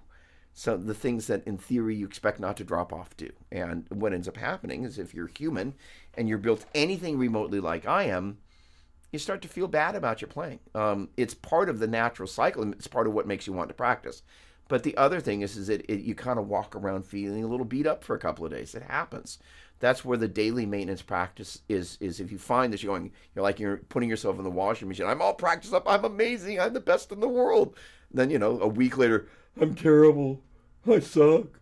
And it's fine. The other thing that I want to encourage you to do, that I made a point of doing, is just practice the things that I'm not good at. And I will say that most of my practice life, I practiced the things that I wanted to do, that arguably most of which came naturally to me, or I knew that were going to come naturally with a certain amount of practice.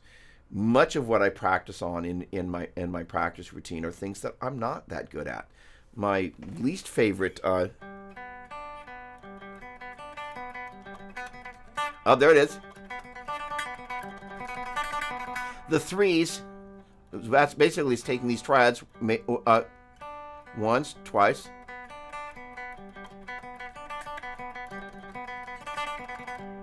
So let's say I'm just taking each note up and down once, twice, 3 times, 4 times. Interesting. I'm better at the 4s because it's going down, up, down, up, down, up, down, up, down, up, down, up, down, up, down. And the transition from 2s. And by the way, that's another really valuable tool, is targeting and isolating. So if the whole exercise is,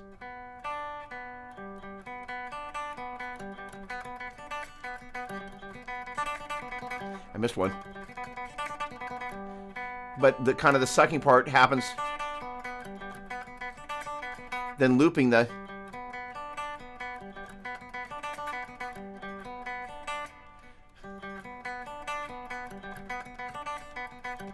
sorry, 2s, 3s, 2s, 3s. That exercise right there, it's really hard for me, and part of it is that oh, I'm sorry. Oh, come on.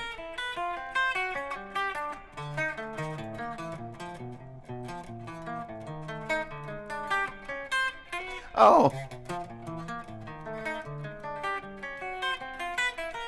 Thank you. That exercise is an exercise that Joe showed me back in the day. Basically, it's called the atonal. I think the name of this was the atonal diagonal relay.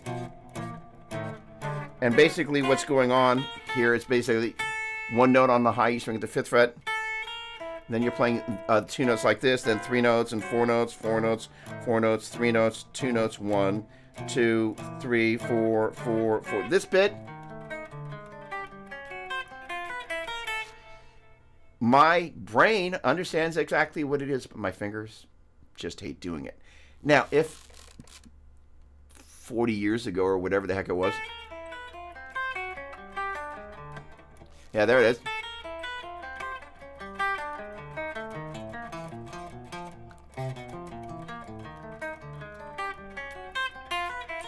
I'd spend more time practicing it and practice it slowly.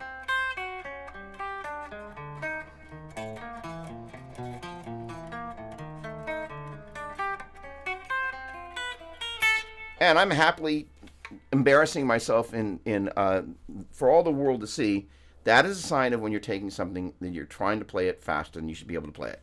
So the idea is, all right, fine, but it's just one of those things. This consecutive 4 strings, that's flipping hard in the midst of the transition from 1 note, 2 notes, 3 notes, 4 notes, 4 notes, 4 notes, 3 notes, 2, 1, 2, 3, 4, 4, 4, 3, 2, and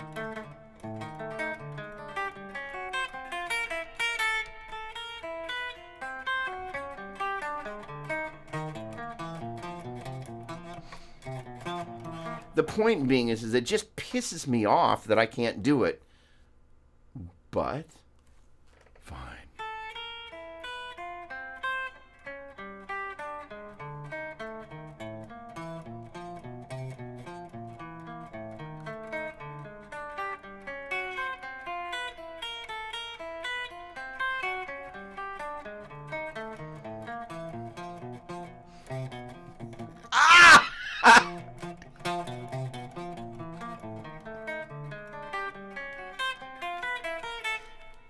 About a month from now, I'll have it totally under muscle memory.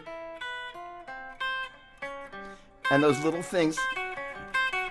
But the point being is that there are little things inside your technique and mine, like literally just playing 1 note on each string across 4 strings. That's just something I'm not good at. And this exercise exacerbates and starts playing this weird other sequences, so you're kind of like,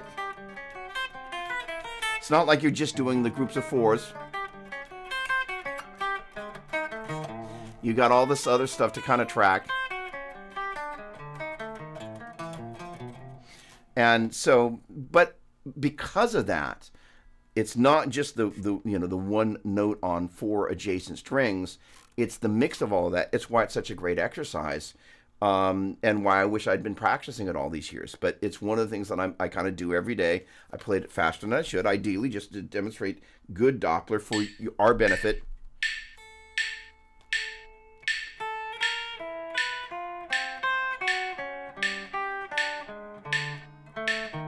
That note was quiet.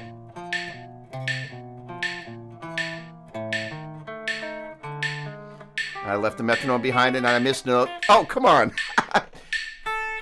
Now, here's the other thing that I'm also working on doing. Let me explain why I'm doing this. I'm purposely not looking. Makes it way harder. Because if I look at the neck,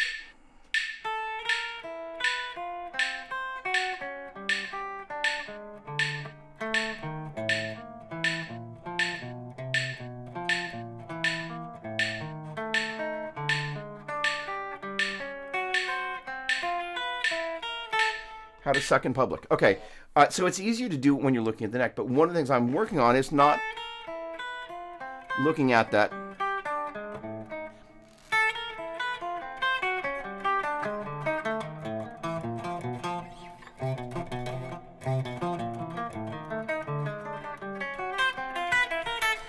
By not looking at it, I know I'm developing a different type of muscle memory. So much of what we do, let's say we want to pick A, but we go to B flat.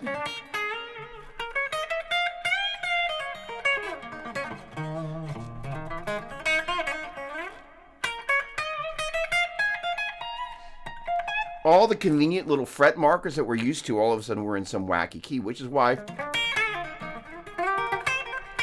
being able to play, besides kind of looking down to find my B flat,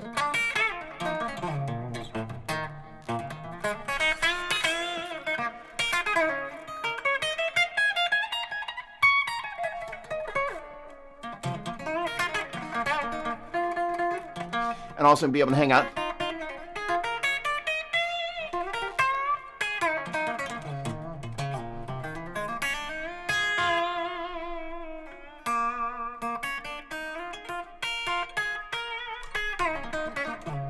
Be able to feel what B flat feels like on the neck.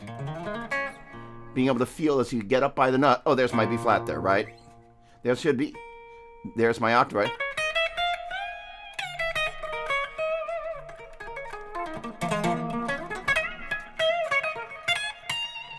and be able to really kind of develop a real tactile sense with the instrument.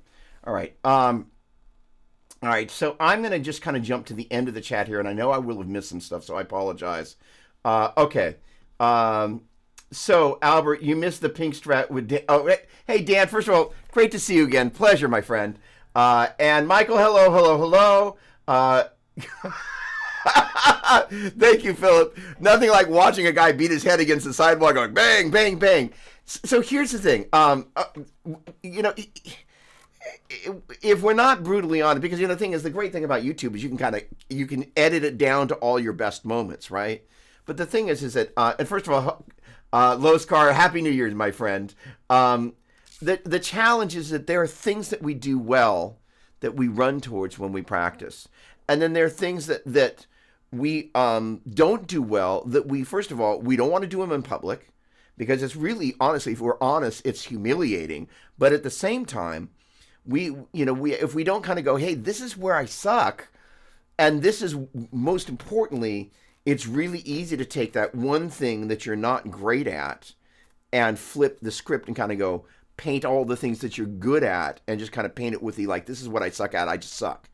And, and the emotional reality of being a guitar player is this turbulent thing, especially when you start putting stuff up on YouTube or start doing a live stream. Live streams are different because we're hanging. This is a friend thing. It's like we're virtual buddies, right? So it's a different thing for me. But, I also am kind of like, I'm always aware that, you never know who's watching that's kind of sitting there going, hey, played up a wrong note. You can't gotta go. But the point being is the honesty. First of all, thank you. It affirms that like, hey, let's be real. Let's figure out how we can honestly assess what we do well, what we don't do well, and just kind of go, okay, how do we fix this, right? And more importantly, how can I hopefully inspire you to kind of go, okay, oh, there's this couple of things here that, like, man, I just don't do it as well as I should. And the thing about that is I know there are things that,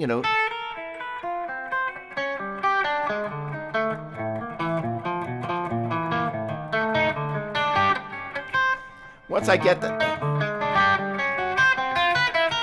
and I know I can't just let it go, but the point being is that once I get that, such the muscle memory's got it, and the pieces that are hard for me about that, which is really interesting, and I'm going to use that as a case in point about, quote unquote, your playing. One of the things that I'm especially conscious about as I'm practicing is if there's a particular spot where I'm like, oh, that, for example, what was that thing? I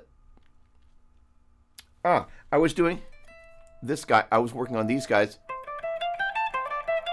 Of course, it's not doing it now. So when I was leaving the second string, I was getting,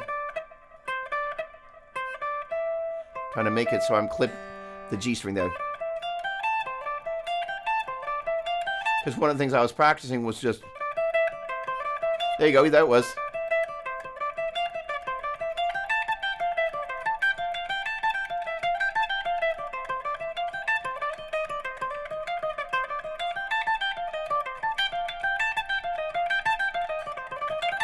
And that guy right there is one of the areas that I'm really working on with the metronome, building speed. And that's basically taking these 6 notes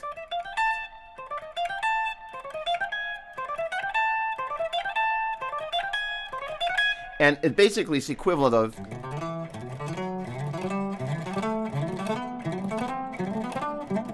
but played.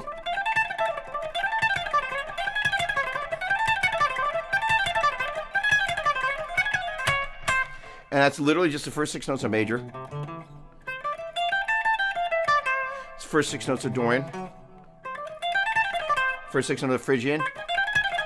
Lydian. Mixed Lydian. Minor.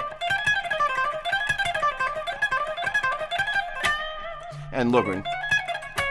But taking them such that I'm working on 3 in line for 6 notes total, 1, 2, 3. So if you were thinking about this as and I purposely am doing things where I'm picking C as a starting place because I'm arbitrary, like, as opposed to going all the way up and down through all the different patterns. I'm like, I'm going to pick one place on the neck. I'm going to just focus on staying put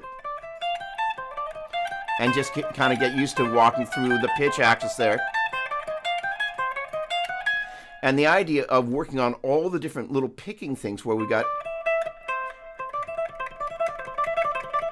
so that's 3 up and 3 down. And that will be down, up, down, up, down, up, down, up, down, up, down, up. Then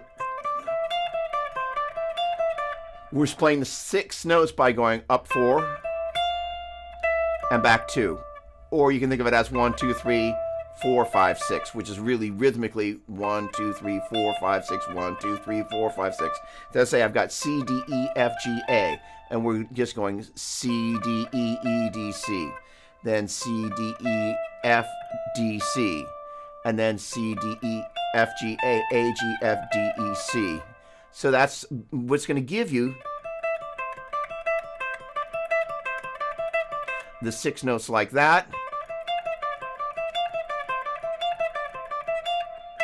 Like that. And what's that's going to impact is the up, down, up, down, up, down, up, down, up, down, sorry, down, up, down, up, down, up, down, down, up, down, up, down, up, down, up, down, up, sorry, down, up, down, up, down, up, down, up, down, up, down, up. So that's say we're going to go down, up, and that gives us down, up, down, up, down, up, down, up. So purposely, rather than just going that guy, we're working on, but we're also, and then flipping it around, then Dorian.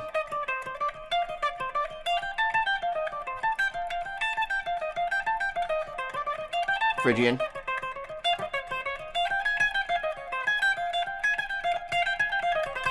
Lydian. Mixed Lydian. Minor. Oh, sorry.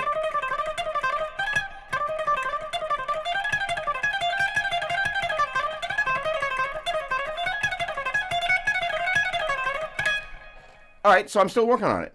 But the point being is what I'm doing is I'm taking it from 80 BPM. Hello.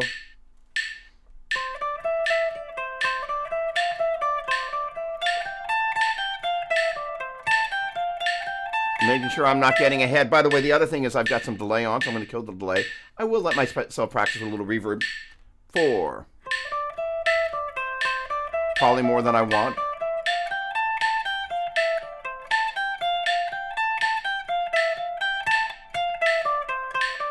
Then Dorian.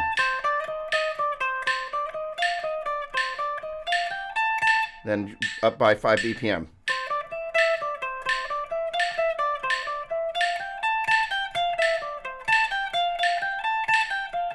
BPM. And if you listen really closely, every so often you hear that little G string.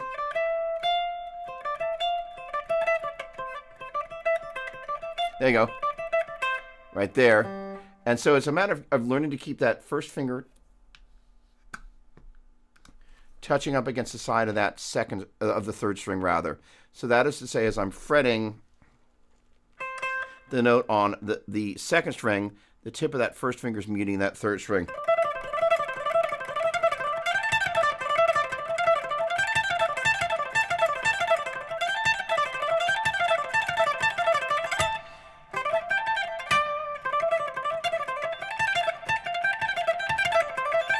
And by switching between those different sequences and then doing it for all 7 modes there, it gives you that kind of modal limberness that is important, especially when you're playing over a mode change in progression. It's one thing to just kind of have those fingerings together. It's another thing to switch between them at one spot. And that's kind of one of the things if you've got a chord progression, let's say switching between major and minor. Sorry, I'm at E there, so let's do E.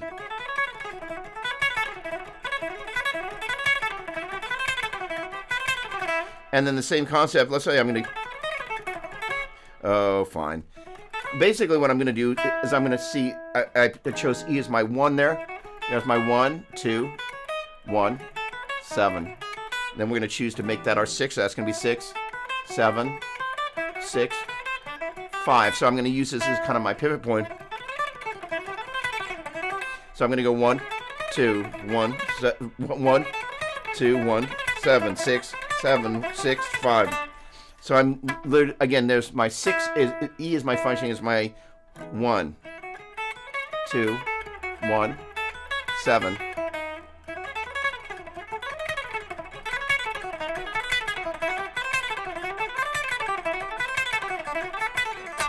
And that approach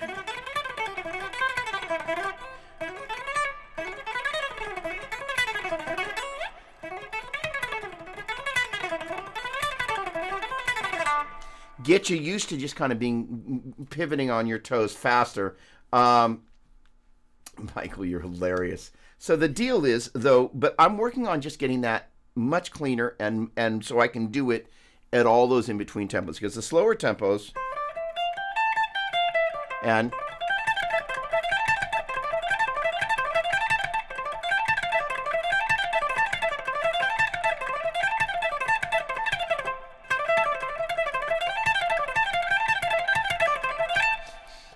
I'm a work in progress, like all of us. However, I've identified something. I'm like, okay, this particular thing, I'm just going to take it and bump it up through the metronome. I think this is about 2, maybe 3 months worth of work, give or take, but I'll be able to take it through all the different speeds that I want to and be able to play it with the same level of clarity that I can do at my bass speed. But I did talk about, you can hear that little G string just little in the background. And so you want to be conscious of listening for those repeated things. So where I started with that is that, say, for example, you're cruising across your 3-note per string modes, and you do every 3-note per string mode, and you're like, hey, I notice every time I leave the 3rd string, you want to be conscious of getting, and again, we talked about this before, as we're over here on the 3rd string, and then move to the 2nd string, the tip of that that 1st finger there touches against the side.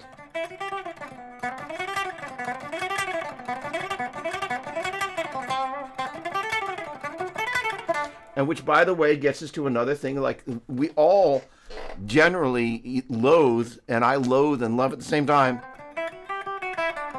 the transitions on the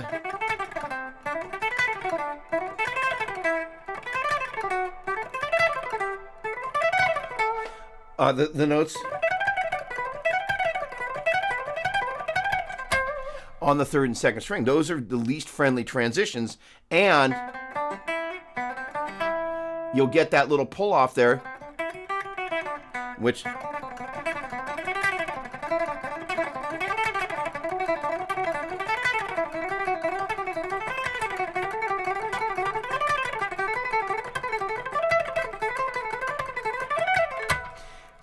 I'm a work in progress. I'm going to get there of having it as fast and clean as I want it at any tempo. But I'm enjoying just kind of going, here's the nasty part. It's not perfect.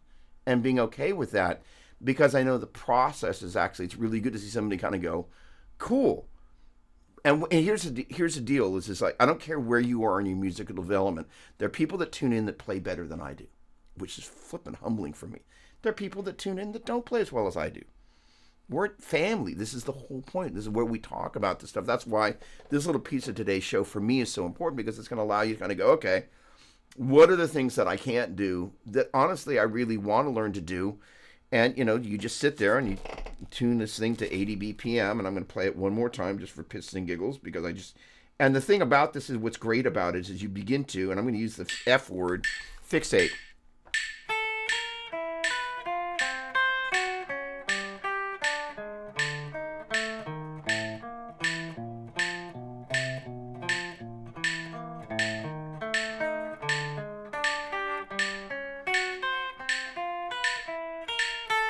And my tempo wasn't perfect, but I know that if I practice it at 1 and 2 and 3 and 4 and 1 and 2 and 3 and 4 and 1 and 2 and 3 and 4 and 1 and 2 and 3 and 4 and 1 and 2 and 3 and 4 and 1 and 2 and 3 and 4.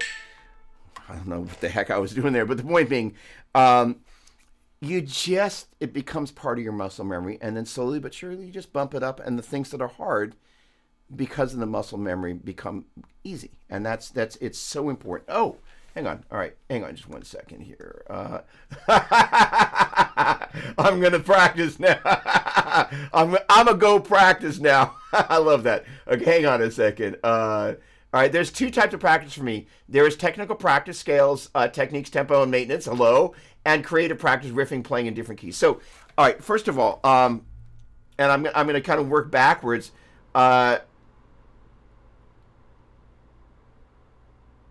Oh, interesting. Now this, I've never heard it put this way, but I'm just gonna. What's going on, Nico? Nico Hands, Dorian Lynn, and everything not pentatonic are so gay. That's interesting. There are times that I'm really politically incorrect, but I think you've out politically incorrected me. In any case, I'm not calling you out. I'm having fun. I'm not intending to call you out as much as it could sound like I'm calling you out. I'm not. There are times that I just manage to say stuff that's politically incorrect, and I'm gonna go, that wasn't cool. So here's the thing, pentatonic is, However, I think I'm gonna riff on your thought there for a second. Let's just say, for example.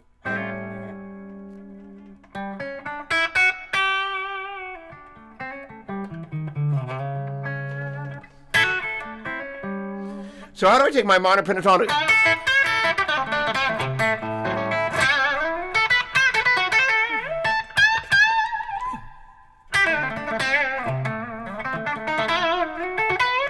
And begin to outline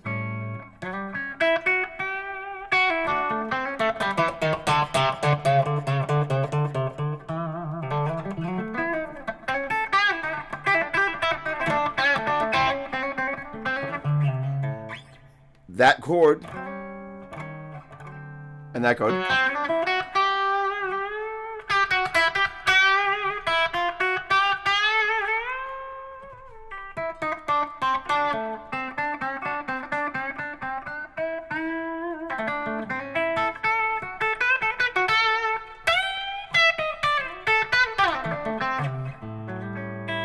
And this chord.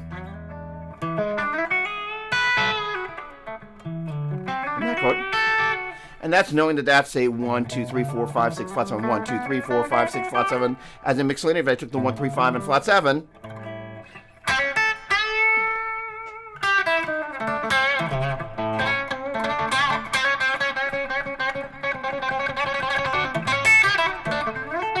In any case, I think you were joking, but in any case.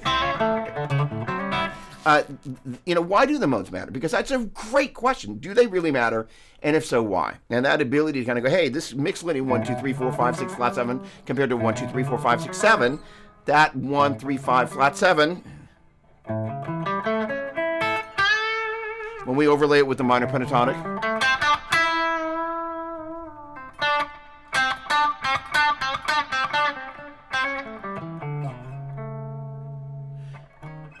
and that basically that 5 chord at, if you will, kind of the 4, even though it's not a 4, because really this is a 5 and this is a 5 and this is a 5. So if that's the 5, that makes this guy the 2, and basically you're at the 4 of the 2 mode, playing that 4 chord.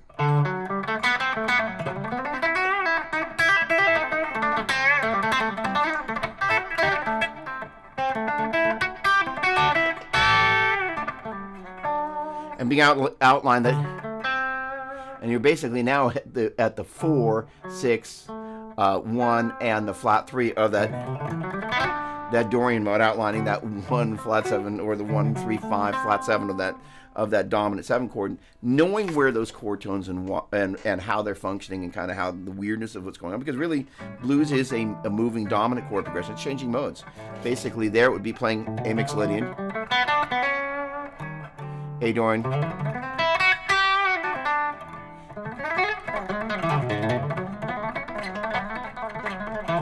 A major rather, A Dorian, A Mixolydian, and means that you can have the ability to outline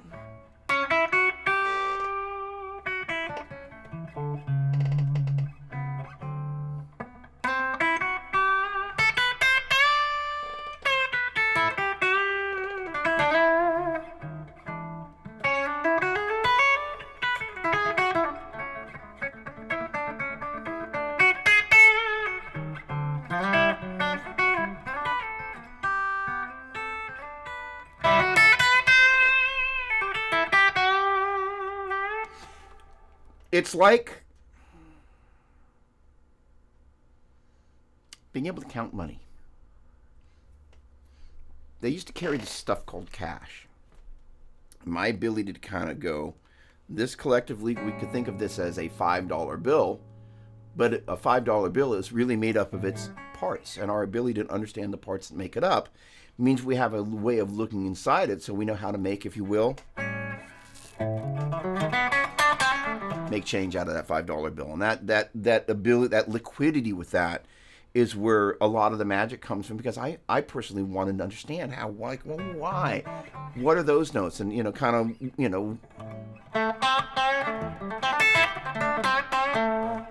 that little baby bend, I'm not hitting the natural 3, but I'm implying.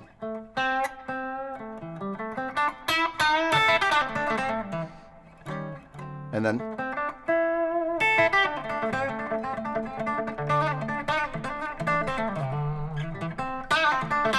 But I'm not. I might do a vibrato there over the quote-unquote 4th chord. And what's even weirder, why over, if that's the 5 chord and that's the one, and in theory I should be playing major, how in the world can I play minor pentatonic over the top of it? But it at least allows us to have that conversation. That is, say, I break that into a 1-3 flat 7 at E, and that basically means that's functioning as the 5. If that's 5, 4, 3, 2, 1. And last time I checked, most people would be inclined. But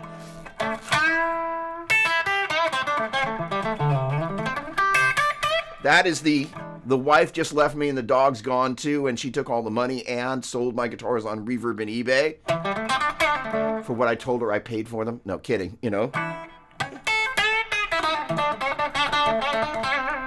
I want to be able to understand that. In any case, that is a me thing. But in any case, I always, first of all, it's one of my favorite things. That photo, I've never looked like that, just for the sake of conversation. One of my favorite things about kind of getting back into the YouTube thing is people post things in comments that make you think about stuff. And I love thinking about stuff, So all of my exes are in Texas. And Stevie Ray definitely has some of those iconic attacks for sure. And that's the thing, is that pick.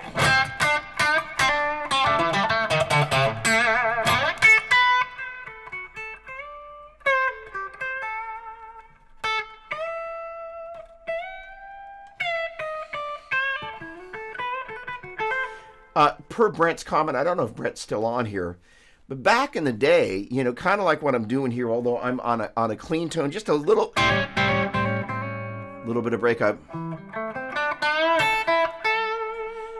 Literally, it was you, the volume control.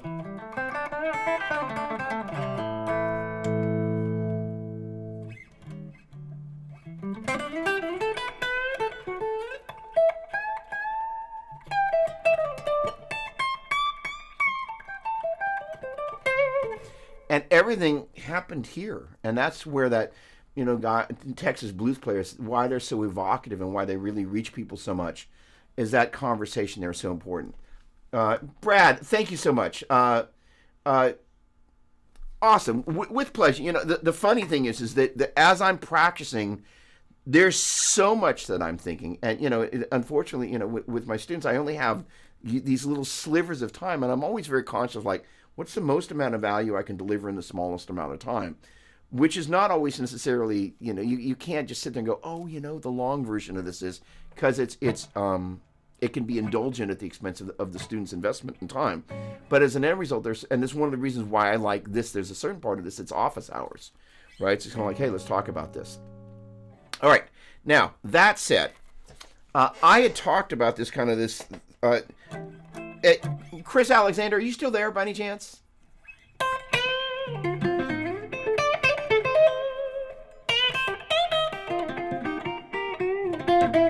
Did I say hi, Michael? I think I did. If not, hi, Michael. Great to see you. Hello. So my wife has been harassing me because she's saying, you always make a comment about people's, photos, their avatar photos. So today I'm not saying anything about avatar photos. So I guess Chris, we've lost Chris. So here's the thing. I want to be true to my promise and talk about a couple of the concepts of this week's Theory Geek Thursday. So the deal is, if you were to take, you know what? Hang on. Oh, wait, hang on. Wait. Somebody came in there. Michael Ferguson. All right. I listened to a recent post while driving, so can't comment, but you shred one of the new songs, bluesy with a slide, great vocals. Rana enjoyed the lyrics when I showed it later, but I can't hear, but I can't wait to hear. Thanks so much. I've been working 12 hours a day, 7 days a week. It's amazing how hard it is to truly create masterfully when you're that tired. Creativity needs to rest, but it would be a dream of mine to play my original music and have you complementing and enhancing it with your talents. Maybe someday. Keep doing your thing, Doug. God's gift sounds beautiful. Oh, thank you, Michael. That is a lovely thought, all of it. And thank you. And, you know, it's a funny thing. It says that Mark Turvey. Oh, Chris is still there. All right. Oh, good. All right, good. And Mark, hello.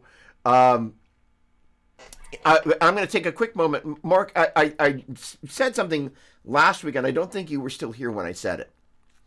Which is, first of all, the short version is, you know, I think it was the Paul Gilbert camp. Mark got up, Happy New Year, first of all, or second of all, and got up and jammed with Paul and just did more than hold his own. He told the story. And so you did that so well on that it's an EVH or whatever, you know, it's whichever version of, I think it's the Ernie Ball. And as I recall, it's kind of an orangey burst, beautiful sounding guitar. And you really told the story really well. My point being is that, and maybe I misread your comment about, I'm switching to single coils for all the right reasons. However, you have a level of mastery with what you're doing. I would encourage you to not switch, but augment with the single coil thing. Because I totally feel you. I absolutely am in love with the Blackmores and the Yngwies and the Jimmies and all the people that bring that excitement with single coils. And then the John Mayers, who bring us a level of subtlety, if you will, to that experience. It's just something very special. But the thing is you've done so much to really cultivate something very special when you play humbuckers. I want to encourage you not to diminish the work that you've put in, the hours you've done doing that, and augment that with your single coil work. So because it just, and what it will allow you to, the other thing that will happen is when you go to play single coil work, things that you will have learned in humbucker world, you know, and they're things that,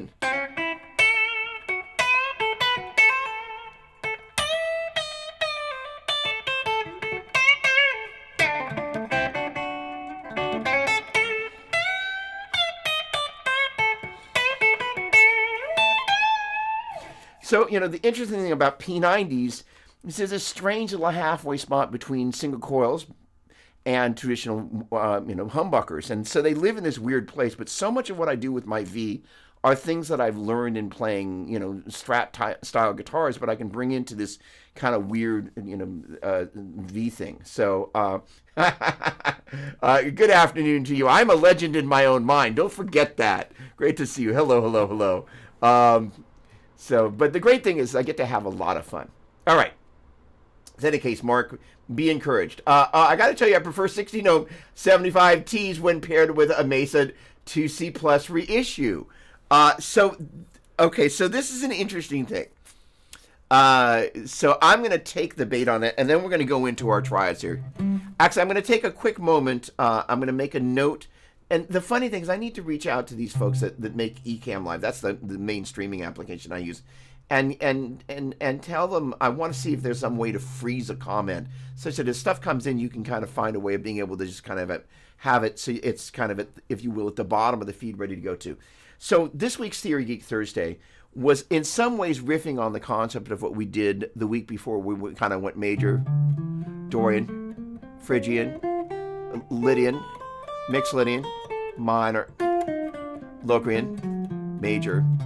I got off a little bit. Hold on. So it's basically 4 notes of major, 4 notes of Dorian, 4 notes of Phrygian, 4 notes of Lydian, and we're going past the octave into the 9. 4 notes of mixed Lydian, 4 notes of minor, 4 notes of Locrian, 4 notes of major.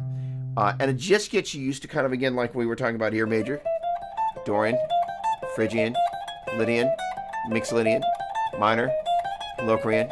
Because, you know, it's one thing to see how I'm in the key of D major, and I'm playing sequentially, those 6-note groupings. That's D, so if that's D, that's going to be C.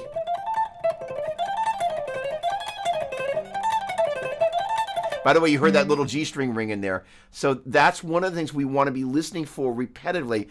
How often does that happen? I mentioned that a little bit earlier, just in case you tuned in. That's that leaving the second string and in the process of muting the third string with the tip of the third finger. Ironically, when we leave the second string, we clip the third string. But the point being is that being able to do it at one spot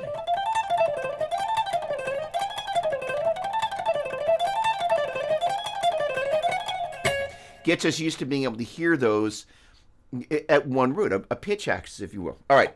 So the idea is that as we kind of begin to kind of go, well, what if we just kind of take the key of C major? Oh, right. I've got my overlay. Hang on. And I'm going to come back to your comment, Charles, about the. So I have to be careful how I do it. So every so often, it's not those guys. So it's these guys. There we go. Okay, good. So if you were to think about the key of C major, that's where that fingering comes from. And you can think about it as the 1, 2, 3, 4, 5, 6, 7, 1, 2, 3, 4, 5, 6, 7, 1. So if we were to take the 1, 2, 3, 4, 1, 2, 3, that is going to be C, D, E. And I would build a chord like an E minor or E minor 7. And then I'm just going to go to the 6, 1, 2, 3, 4, 5, 6. And then go to the 2, and then a 5. So that's where I can basically create those chords from inside. There's, again, my 3, 6, 2, 5. And the neat thing about being able to think about that happening inside the mode shape is very powerful. Now, normally, in the right direction there. When I think about that as a 1, 2, 3, 4, 5, 6, 7, 1, I would use Roman numerals, uppercase Roman numerals for the 1, 4, and 5, lowercase for the 2, 3, and 6, and a lowercase with a minus sign. Uppercase for the 1, 4, and 5, lowercase with a minus sign next to it for the 2, 3, and 6, and then a lowercase with a minus sign through a little circle for the 7, indicating that if you were to actually play the 7 for that. Oh, come on, I'm in the key of C. It would be a minor 7 flat 5. So the point being, the idea, but if we think about this, you says the 1, 2, 3, 4, 5, 6, 7, 1, 2, 3, 4, 5, 6, 7, 1. It's still 1, 2, 3, 4, 5, 6, 7. So the idea is we're just going up to the third degree and building a chord. 3, 4, 5, 6, 6 degree. Building a chord. 2, building a chord. 5. So Chris's question, first of all, was like, hey, when we've got a chord progression like this, how do we tell what the tonal center is? Because this is one of those weird progressions that you're actually, you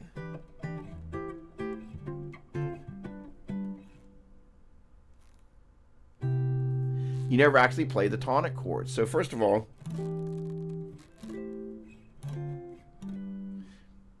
no, your ear will fill in the blank. But the other thing is if you can kind of just smash, basically, let's see. Sure, let's do this. Let me just get out of here for a quick second. So as we look at triads, the order goes major, minor, minor, major, major, minor, diminished, and major. There's only one spot where you got 2 minor chords a whole step apart. There's only one spot where you got 2 major chords a whole step apart. So by the time we go this 3, 6, 2, 5, that 3 chord and the 2 chord, this is a minor 7, which is based on a minor triad, and this is a minor 7 based on a minor triad. That's our 2 minor chords whole step apart, even though I'm in the key of G, as in G major, A minor, B minor, C major, D major, E minor, F sharp, diminished, and G major. Those 2 minor chords a whole step apart, which in turn you can make those into minor 7 chords by adding the flat 7 for each one of those, but they're based on a minor triad. So when you got 3, 6, 2, 5, well, the 3 and the 2 there are the giveaway that those guys are the 3 and the 2. So you can kind of go, well, let me just walk my way down to the 1. And from that group of 1, 2, 3, 4, 5, 6, 7 notes,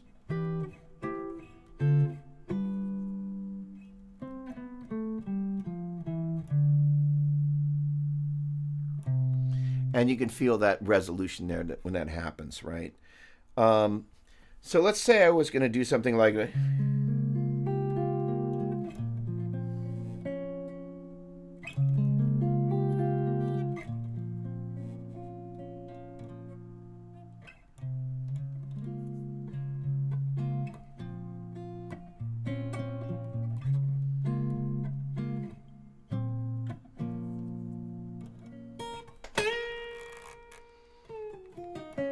upside.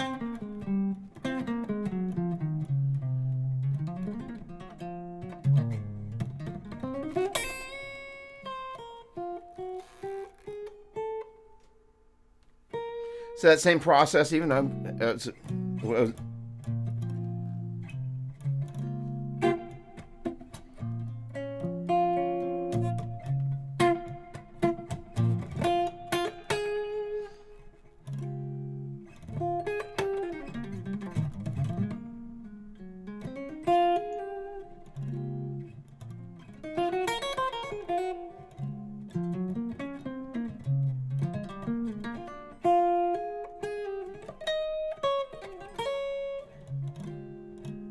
interesting. Thinking out loud. The idea I'm playing basically. If I were to put those in a common key, which was my original intention.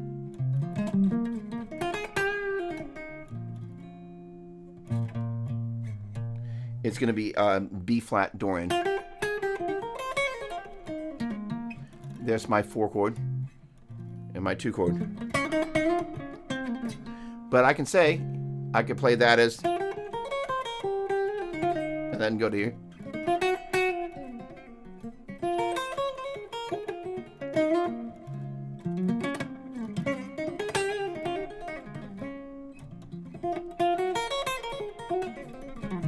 And play B flat minor.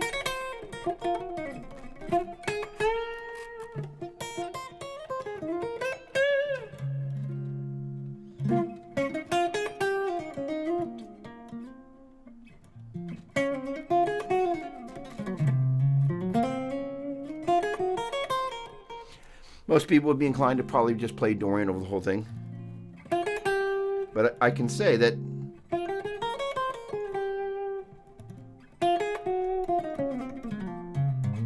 it tells a little bit of a different story. Generally speaking, most people will hear the harmonic path of least resistance. That is, say, 4 chord, 2 chord.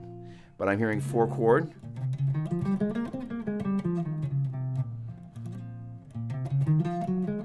six chord. And once you begin to hear it, you kind of go, oh, I can hear that now.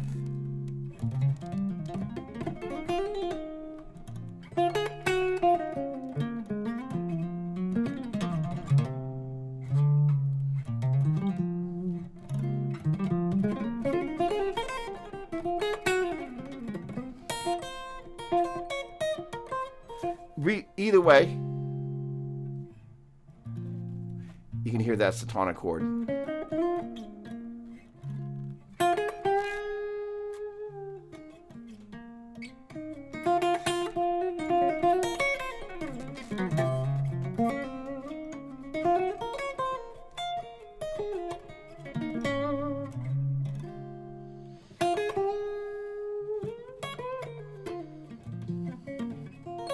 All that is to say is that anytime you play, I don't know, like a major triad, you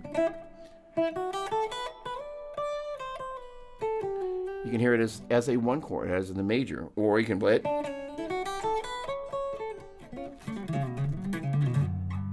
the 4 chord is leading, or you can hear it as the 5 chord.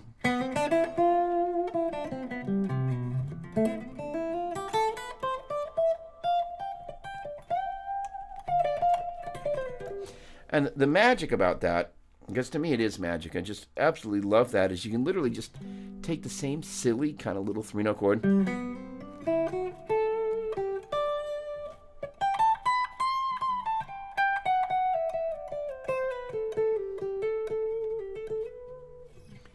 Take the same chord.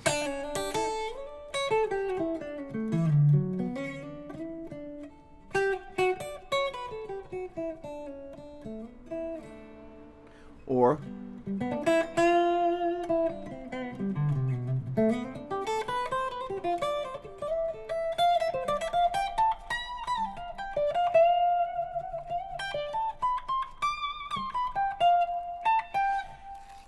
and you're literally just kind of going, hey, I'm taking the major chord. I can see it as the 1, 3, and 5 of major. I can see it as the 1, 3, 5 of Lydian. I can see this as the 1, 3, 5 of mixed Lydian, because when you're playing this triad chord relay here, you got major chords at the 1, as in the relative major monotone, the 4 as in Lydian, and the 5 mixed Lydian, because the 1 mode major, the 4 mode Lydian, and the 5 mode mixed Lydian, if you take the first, third, and fifth notes of each of those modes and compared to them to the major scale, you would find it would be a natural 1, 3, and 5, especially if you're comparing the 1, 3, and 5 of the major scale to itself.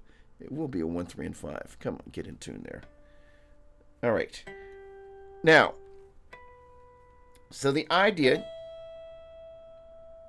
of how do you, kind of get used to being able to, the real challenge that most people have is when they go to solo.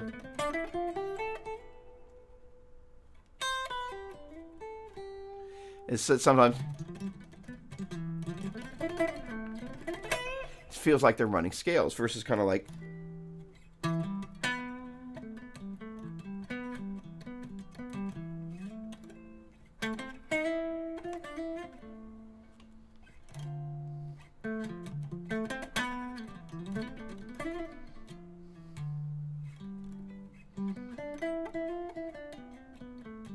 Is actually literally just kind of outline. All right.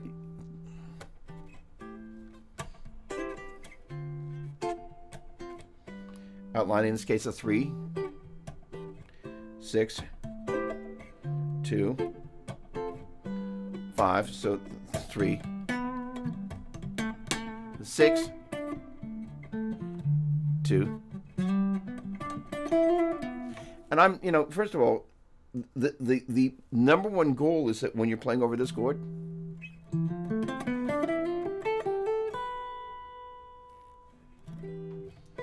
that's the 5 of that chord, which is the 1, 2, 3, 4, 5, 6, 7, 1, 2, 3, 4, 5, 6, 7. The 7 of C major, our tonic, our home harmonically. The 5 of that chord right there is that note right there. And you, by being able to kind of go,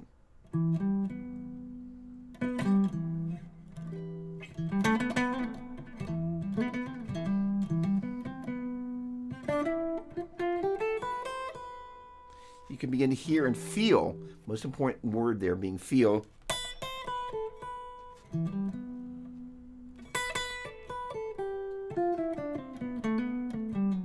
Oh, sorry.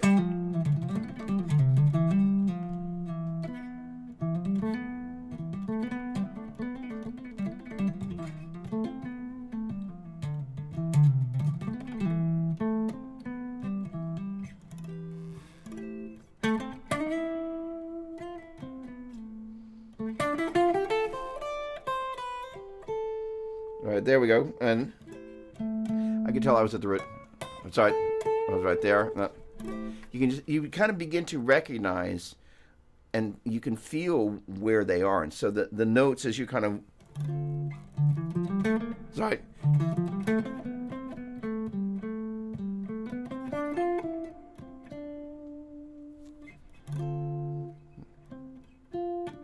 Right? The root.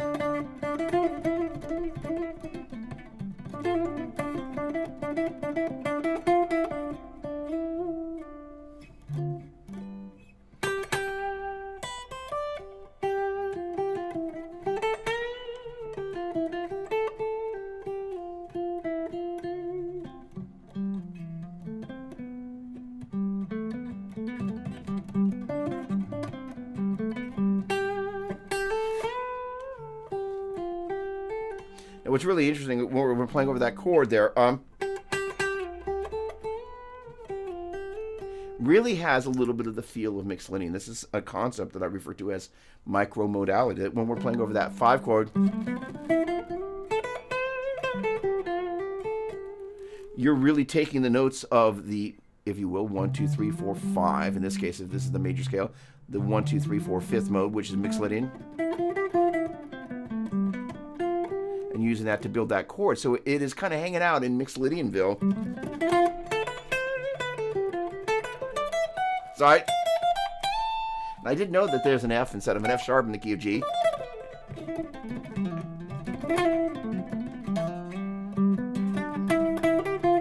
But by hanging out,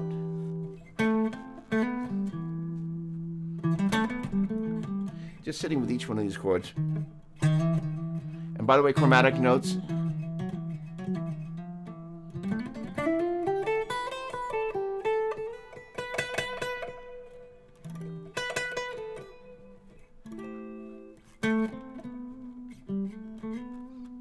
You know what I'm going to go to, because you can feel the weight. So it means just playing the scale.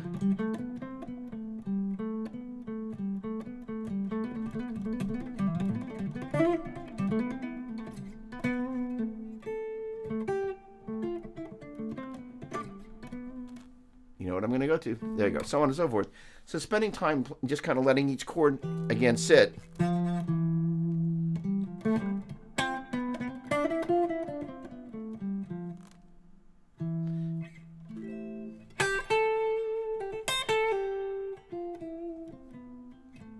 So that's how you kind of just learn to get a feel for that. But the ability to just literally practice going 1, 2, 3, 4, 5, 6, 7, 1, 1, 7, 6, 5, 4, 3, 2, 1 allows us to do that. So let me bring these diagrams back in. So what I'm doing is I'm basically taking this C, D, E, F, G, A, B, C, D, E, F, G, A, B, C, B, A, G, F, E, D, C, B, A, G, F, E, D, C.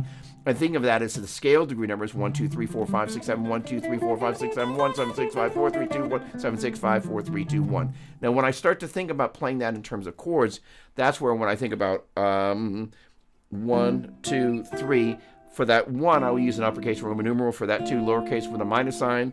3, lowercase with a minus sign. 4, uppercase Roman numeral. 5, uppercase Roman numeral. 6, minus sign, lowercase. And then for the diminished, lowercase with a minus sign through a circle. Even though I'm not playing the flat 7, I'm going to use, and this is what Joe used to do, he wouldn't just use the circle, he used the circle with the slash. So if you were inclined to actually play the minor 7 flat 5, you would actually be including a truly diminished 7 chord has a doubly flatted 7, which basically means it's non-diatonic with the major scale, because the Locrian mode has a 1, flat 2, flat 3, 4, flat 5, flat 6, flat 7, well, not a doubly flatted 6, but a flat 6. And if you doubly flatted 6, it's then harmonically the same thing as a natural 5.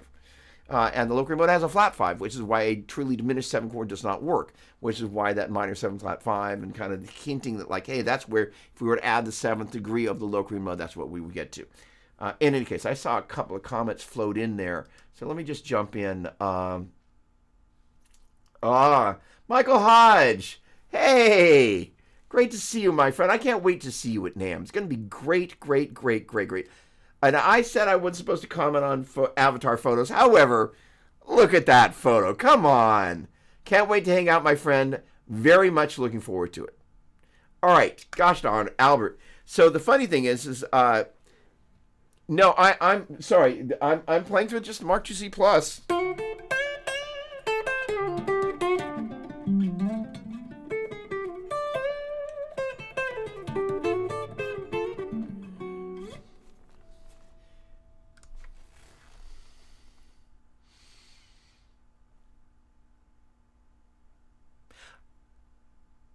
Yeah. All right. Sure. DougDopplerMusic@gmail.com. So I'm in. And you know, here's the thing. First of all, I actually, as long as we're going to go there, I love that photo. There's such a vibe with that. It just kind of, that is cool. You know, the funny thing is, you know, and I think I know which photo I've got as my avatar photo. I actually think the thing about avatar photos that's so neat is that they can really say a lot about who we are, and I love that. So yes, sorry, Badlander 25, and sorry, my bad. The thing that's staring at me at eye level, yes, So I figured you were. Oh, duh! Of course you can see the blue lights on. You've been watching me poke through this thing. That is the Badlander 25, and I played that. I actually played the Badlander 25 last Sunday at church. Because I'm going to be. By the way, if anybody's going to be at NAMM, speaking of NAMM, I'm going to be doing running around one of my other things of a few things that I do. So I work for Worship Musician Magazine, and one of the privileges that I have at NAMM that is really one of the most amazing things I get to do is I get a chance to host a series of House of Worship. Okay, I found this on the web for a series of. Check it out. Thanks, Siri. I wonder, what's interesting is every so often she will jump in. I wonder, no, I've got my camera closed. Yeah, no, that's really funny. Every so often she just jumps in and is like, hey, okay. In Zoom, there's some hand gestures that Zoom reacts to. But since I have the camera that particular camera, because I don't think, other than kind of how I'm running into stuff, this camera, as opposed to that camera, I don't think my iMac knows that that camera is running, even though it's obviously running. Okay, in any case, one of the things that I'm really excited about doing, and so this will, it is, for those of you that don't play at churches, is not kind of like, oh, we're going to come get, talked about all this. This is very gear focused. However, what's really neat is we're going to focus on some specific pieces of gear that are great for the house of worship, but not just for the house of worship. So on Saturday, January 25th at 10 a.m. in the Hilton Hotel, I've got a session with Fender and Gretsch, and I'm going to be joined for that session. Holy cow, what a great lineup. So Alan Abbasi, director of Fender electric guitars. Holy cow. Stephen Taylor, artist marketing manager, Fender. Chris Rocha, Gretsch signature artist, and Lincoln Brewster. So we're going to be talking about gear from Fender and Gretsch roster that's great for worship, but not just great for worship. But the primary focus is that. So kind of talking about the nuance of that. But Lincoln and I were on the phone yesterday as a quick aside. So in case you're not familiar with Lincoln, he is arguably best known as a worship guitar player. He has a signature Fender Strat that's a flippin' great guitar. They just released the second color of that. And so the other thing is he used to play with a guy named Steve Perry. Perhaps you've heard of him. So Lincoln is a incredibly experienced professional musician. He's a brilliant vocalist, guitar player, arranger, and he knows an awful lot about gear. So we were kind of talking about some of the stuff we're going to be presenting in that particular section. So that's going to be from 10 to 10:30. At 10:30, I've got we're going to be doing Gibson Epiphone and Mesa Boogie, and so that's part of why I want to drag this guy into church last Sunday. And this on the back of here, there's something called Cab Clone IR, which I have a feeling a good portion of the number of people who are watching this know exactly what that is. But it basically means you don't have to use a cab if you don't want to. So I use that with the Fractal Audio. I finally got a chance to use the VP4 in the loop of that guy, and it was actually I used it in the 4 cable methods, so I was running both in the front and in the loop there. So that was a really neat little set going straight out into the PA. Look Ma, no cab, and it was really, really exciting to use that. So I'm going to be joined by Andrew Ladner, the brand manager for Mesa Boogie, Gibson Amps, and Maestro, and then Brian Wall from Worship Tutorials. And then we're going to fly in some different folks via some little videos that I'm going to collect. But it's going to be, I'm very excited to talk about that. Then and that's going to be from 10:30 to 11. Then at 11, Boss. And so I'm going to be joined by my buddy Aaron Marino, who is the Western sales manager and so much more. If you've ever been to one of the Dreamcatcher camps, you've met Aaron, and then Bradford Mitchell and Brian Wall from Worship Tutorials. And we're going to be talking about, kind of all the cool, again, it will be worship centric, but at the same time, there's going to be a lot of stuff for anybody going there. And the Boss stuff is just great. There's, earlier I mentioned the DM2, like my description from the DM2, the DM2 and the DD2 set the bar for what stomp boxes can and should do. So for those of you who don't know,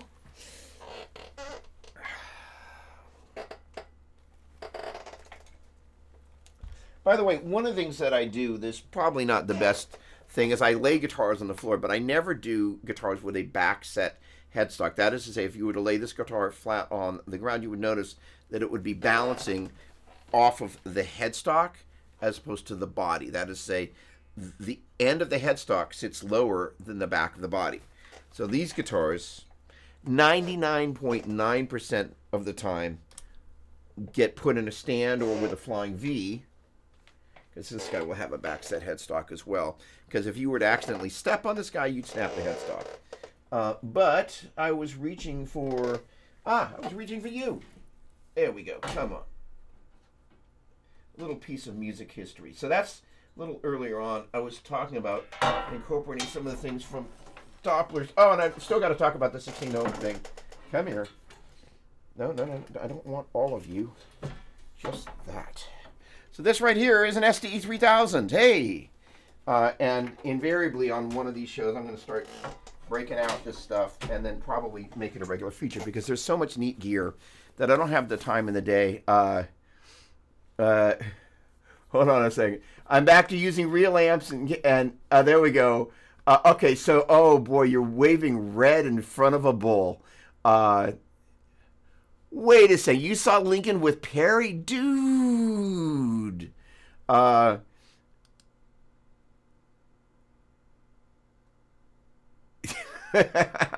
right. So the interesting, thing about all of this, hold on. Oh, hang on. Okay, hang on. Let me restore. So, all right, history. There we go. Oh, this one's not going to do. Okay, hold on. Got it. Gmail restores my history. There we go. All right, hang on.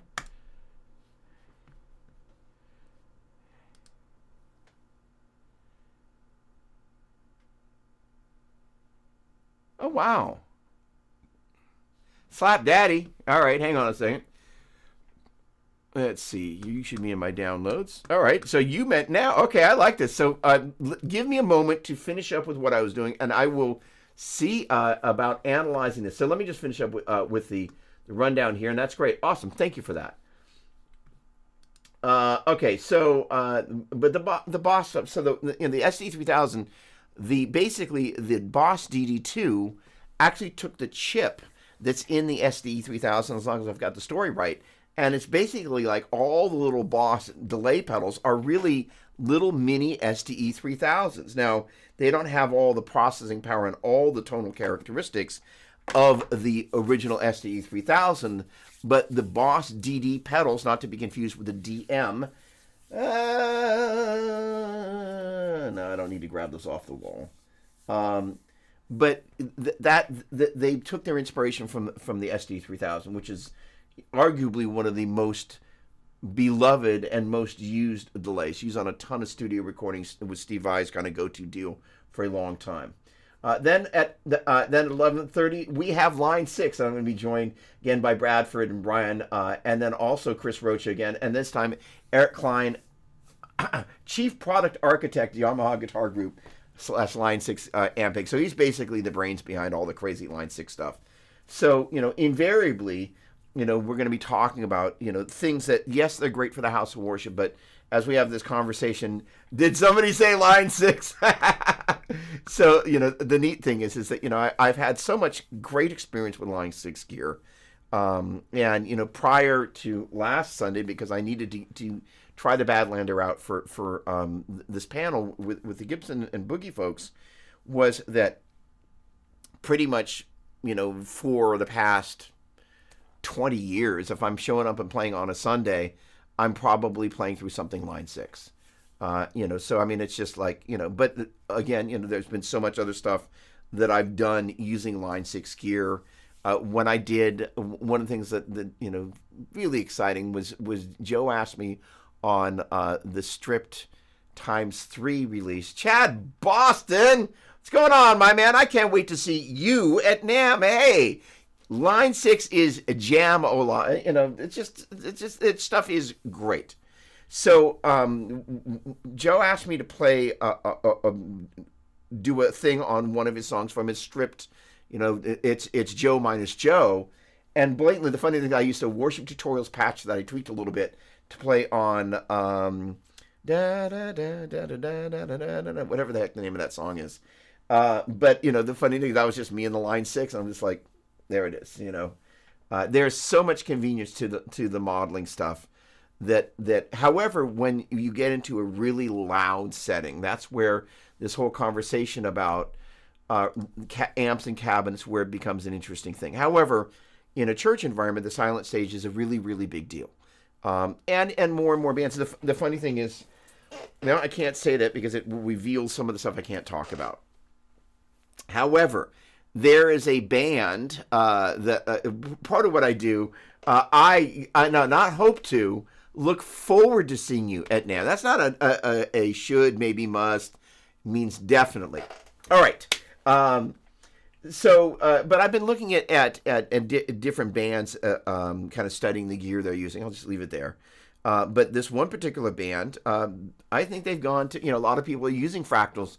And as you move to all-in ears, you find people not actually having amps on the stage. And I will say, for the benefit of projection and if you don't want to have a bunch of stuff on your backline, I actually still think having, thank you, Chris. Gosh darn it.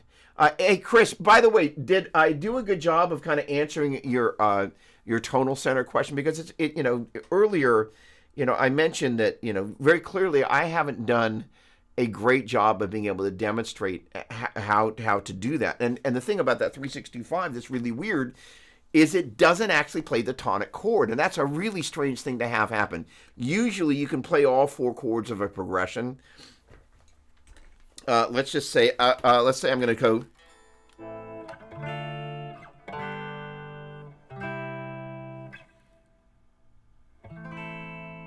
And usually the tonic chord, even, albeit.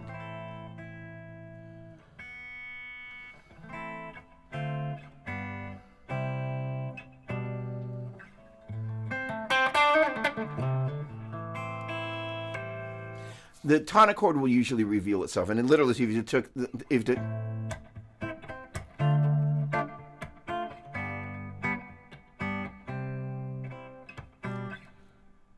so it could be this chord, could be this chord. Yeah, leave me waiting. Still waiting. Still waiting in this little walk down.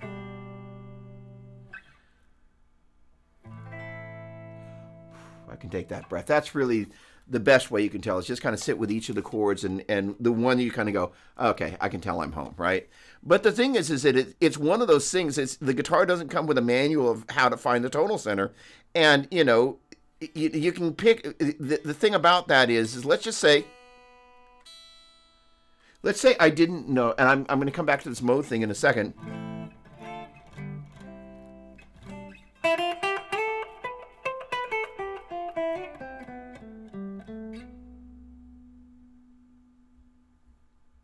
You know what I'm going to, right? So you find the group, and hello, Tom. Happy New Year to you, my dear friend. Great to see you. Hello, hello, hello. So, but the thing is having some strategies about this is literally again, sorry, sitting with each chord and like, oh, that's it. But if you just weren't going to analyze that is my 6, 2, 5, 1, 7, 6, and just kind of went, I don't know what it is.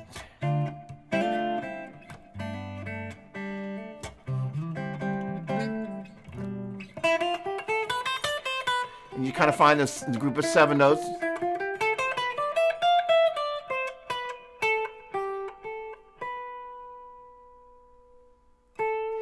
You can hear which one is home.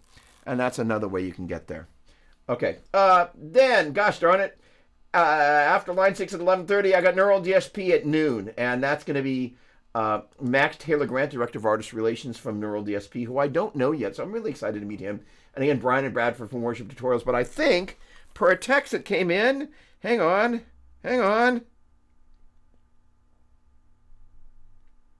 Oh, bummer. So HW is not going to be joining me for that panel because he's going to be on an airplane home. But in any case, so what's neat is we're going to get a chance to do a bunch of cool stuff.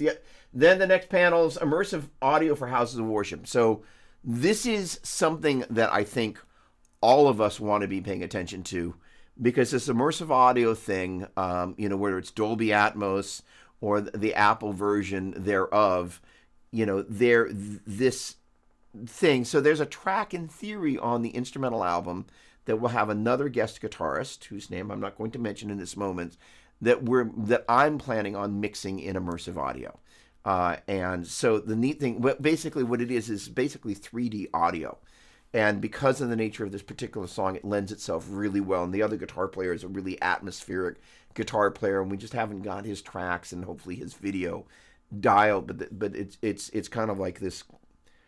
It's kind of a dance, if you will, between two guitar players, between the way it's going to be. But it's the sort of thing that it's kind of like the Sphere up in Vegas, where the sound is actually kind of in this 3D thing. So you're going to see increasingly like U2, at Sphere. In case you don't know, that is a 360 kind of audio, kind of immersive audio live experience. And increasingly you're going to see bands creating albums that you're going to listen to in some form of immersive audio, or spatial audio, as it's called in Apple world. And then bands are going to be trying to recreate that in certain environments like Sphere in Vegas. So it's here, and it's going to be more present. So I'm excited to mess with it. I know a guy that I've met through the Black Magic Design people that has a studio outfit that is going to kind of take the mix that John Coonabrady does, and then is going to bring that into the immersive environment. So I'm really excited about that. But the idea of how that works, and how churches are actually kind of it's this does the dog wag the tail, or does the tail wag the dog? Does it start with recording? Does it start with a live worship experience? Or just for me, with this other artist whose name I just almost mentioned. Does it start with the live recording, and then the recording, and then you kind of figure out what venues can we do this in? It's a very exciting thing that's happening. So I don't have the name of the other folks that are going to be on that, but they're going to be some serious folks. Then live State of the Union for House of Worship. Again, Jeff Hawley and a bunch of other stuff. And my buddy Kent Morris, who now works at Sweetwater, and he's a brilliant front of house guy. He was Dr. Charles Stanley's front of house guy for a long time. Been out on the road with a bunch of famous worship guys. Then Worship and Sound Team Mastery, and that is going to be joined by a bunch of people. Christian Ponsford. No, that's not going to be Christian. That's going to be Oscar Ontario from Multitracks, and then Golden Preciado from QSC. And then Tom Brooks, who plays keyboards with a bunch of outfits, has produced an obscene number of worship records, and is also a brilliant keyboardist, and is out on the road right now with, that's the old age part. Keyboards, Alan Parsons Project. Thank you. Raising Up Your Sound Team, blah, blah, blah. Golden, and again, the folks from Multitracks. All right, so I have a track that somebody sent through. So let's pull this up. Let's take a listen to some Hot Tea.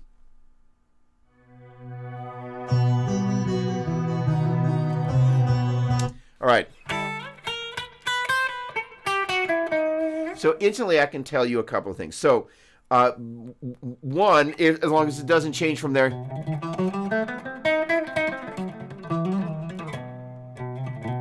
That's going to be B Phrygian dominant. So now it's an interesting thing, because this is actually going to be really fun, because you're going to, and we're going to get a chance to kind of go, well, what is it that I'm listening for? And again, a bunch of you go like, oh, it's B Phrygian dominant. That's easy. But for other folks like, Chris, like, okay, what is it that I listened for? So I'm listening. All right, we're going to use this as a combined teaching thing. So let's say, for example, you're super used to playing modes, but want to get better at them. Well, the ability to kind of hear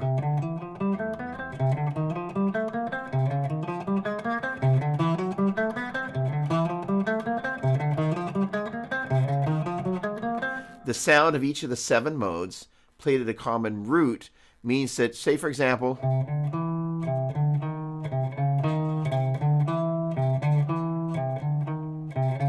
so there I play the first 3 notes of major, first 3 notes of Dorian, first 3 notes of Phrygian. So thus far, all 3 of those are, if you will, divergent. When I play the first 3 notes of Lydian, that's the same as the first 3 notes of major, and the same as the first 3 notes of mixed Lydian. The first 3 notes of minor are the same as the first 3 notes of Dorian, and the first 3 notes of Locrian are the same as the first 3 notes of Phrygian. So if I hear, that can either be the first 3 notes of major, or it can be the first 3 notes of Lydian, or the first 3 notes of mixed Lydian. So the difference between major Lydian and mixed Lydian is, well, major is that. Lydian has a sharp 4 compared to the major scale, and Lydian, mixed Lydian rather, has a flat 7. So what I'm listening for after the first 3 notes, I'm listening for what type of 4 I'm going to get.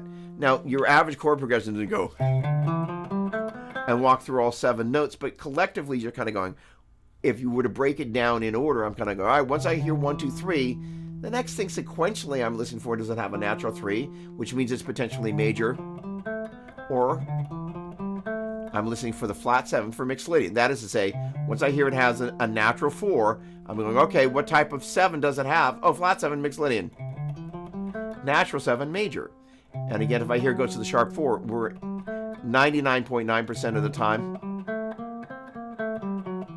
that's the Lydian dominant mode. Dominant, by the way, means it's got a 1, 3, 5. Actually means it's got a 1, 3. Forget the 5, 1, 3, and a flat 7. Because you can have a 7 sharp 5.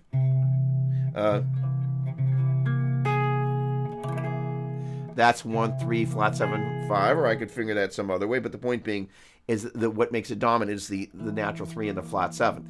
The point being is that having a strategy for going, okay, well, I got the 1, 2, 3. All right, the next thing I want to know is, does it have a natural 4 such that I know it's not Lydian? And once I know it's a natural 4, I'm listening for either a natural 7, which makes it major, or the flat 7. So it means having a foundational understanding of the difference between major, 1, 2, 3, 4, 5, 6, 7, 1 as compared to the major scale. Lydian, 1, 2, 3, sharp 4, 5, 6, 7, 1, and mixed Lydian, 1, 2, 3, 4, 5, 6, flat 7, 1. And being able to hear,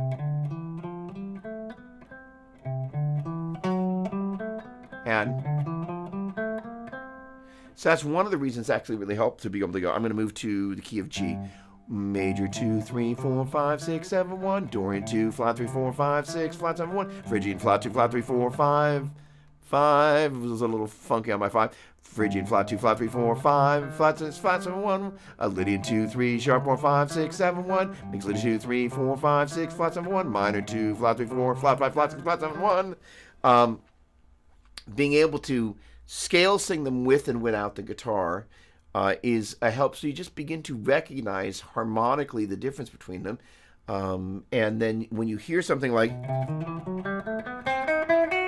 sorry, oh, lost my mind there.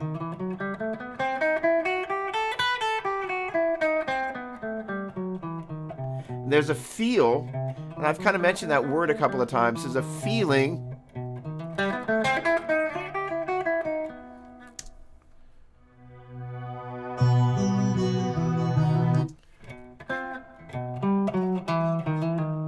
So that's 1, flat 6, 5, 4, 3, 4, 3.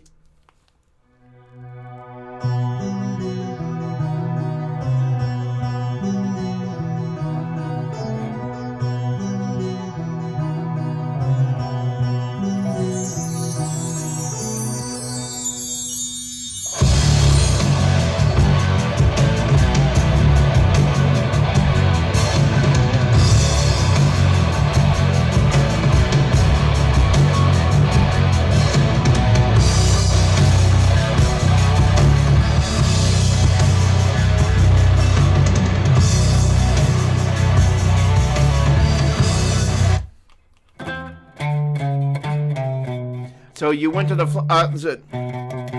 so you were at the natural 3, and then you started going to the, that was a flat 3 there. So it's in its regular old Phrygian.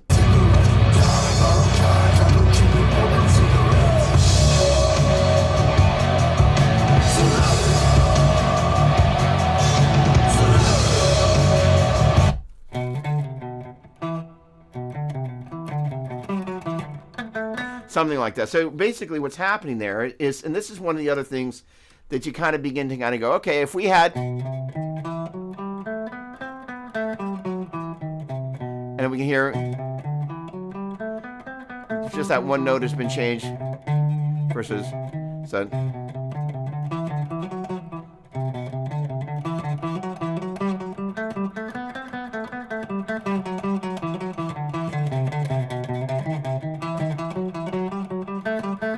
Because that's kind of just learning to kind of hear it in a kind of a sequential way, if you will.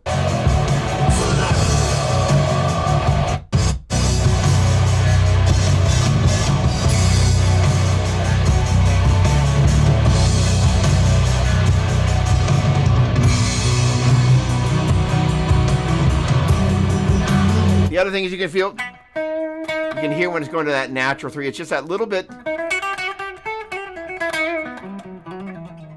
more mysterious. Actually, what I like that you've done is when you want it to go a little bit heavier,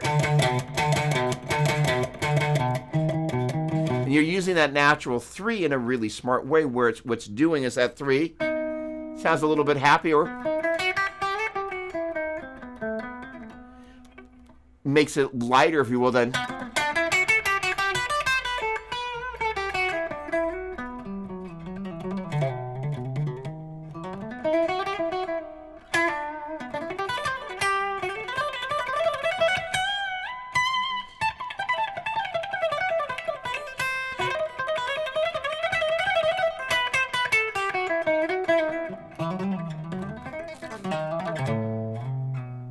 So that is to say, Phrygian, dominant, and Phrygian is what's going on there, my friend. So hang on a second. Let me scroll the right window here. Brad, what's going on?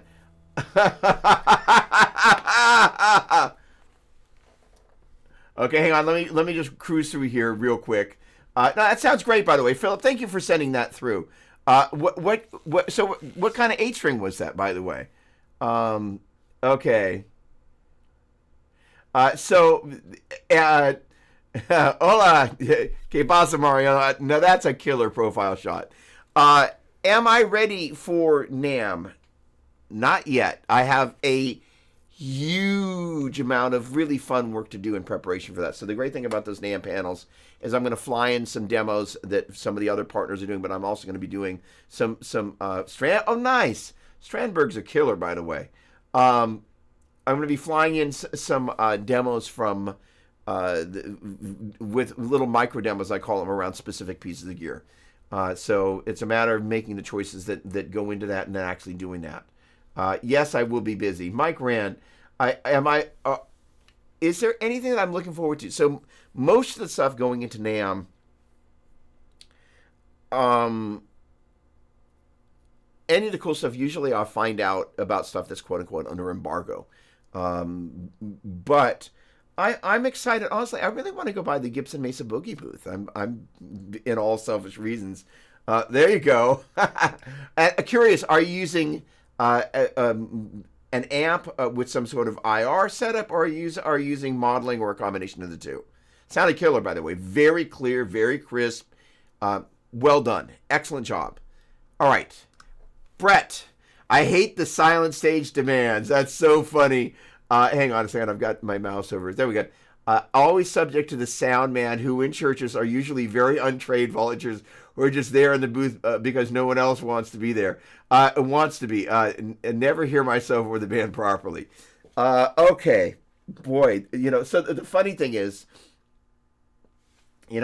per this particular panel, which I'm really excited about,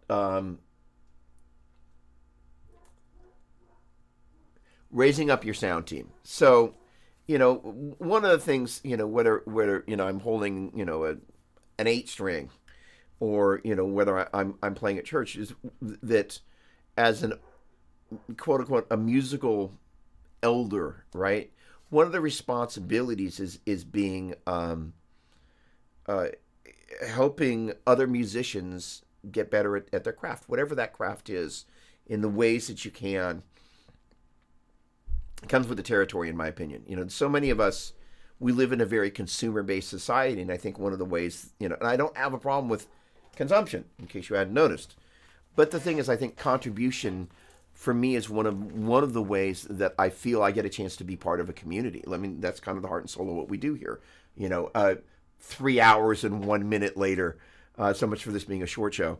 But the point being is that there a lot of how it's as if you had somebody that was an executive assistant. I guess we've got a delivery going on. The dogs are making noise. In that, to train an executive assistant, part of it is the basic skills, but an executive assistant also then has to learn the nuances of the person they're working with. Some of that stuff is stuff you just don't learn unless you're on the job.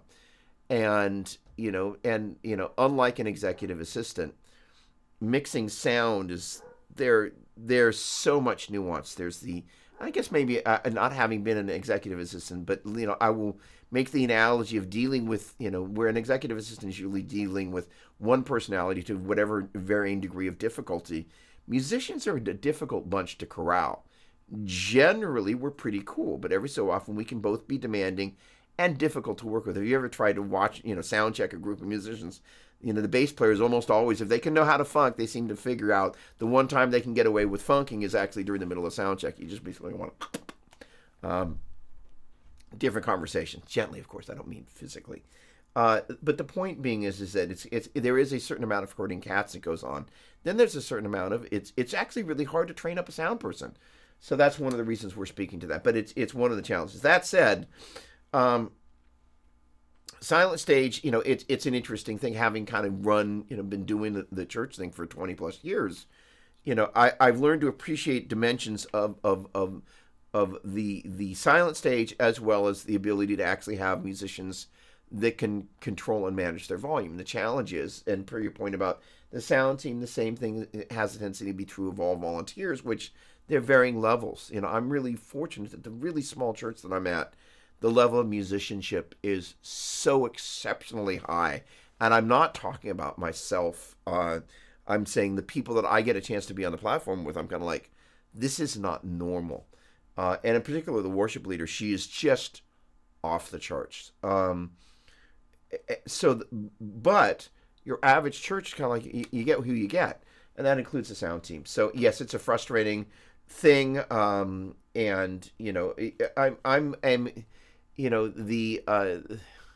how do I say this? I'm well enough known in the mainstream that when I'm playing at local churches, I have a certain amount of that good, bad, or in between notoriety comes through. So I have a tendency to have a little bit more luck in terms of potentially being heard front of house. But I still, there are Sundays where, I'm not heard, especially when I'm not at my home church, so it just happens. But it's a thing. So what we're trying to do with these NAMM panels is really address, the root causes that happen on both sides of the production front, the raising up side, and then the kind of the actual kind of Sunday to Sunday side, including discussing, kind of like how churches can do a better job of raising up sound teams, and then in turn, what sound teams can do is like you walk out on before the worship team gets there. Have you done to the best of your ability to do some sort of line check?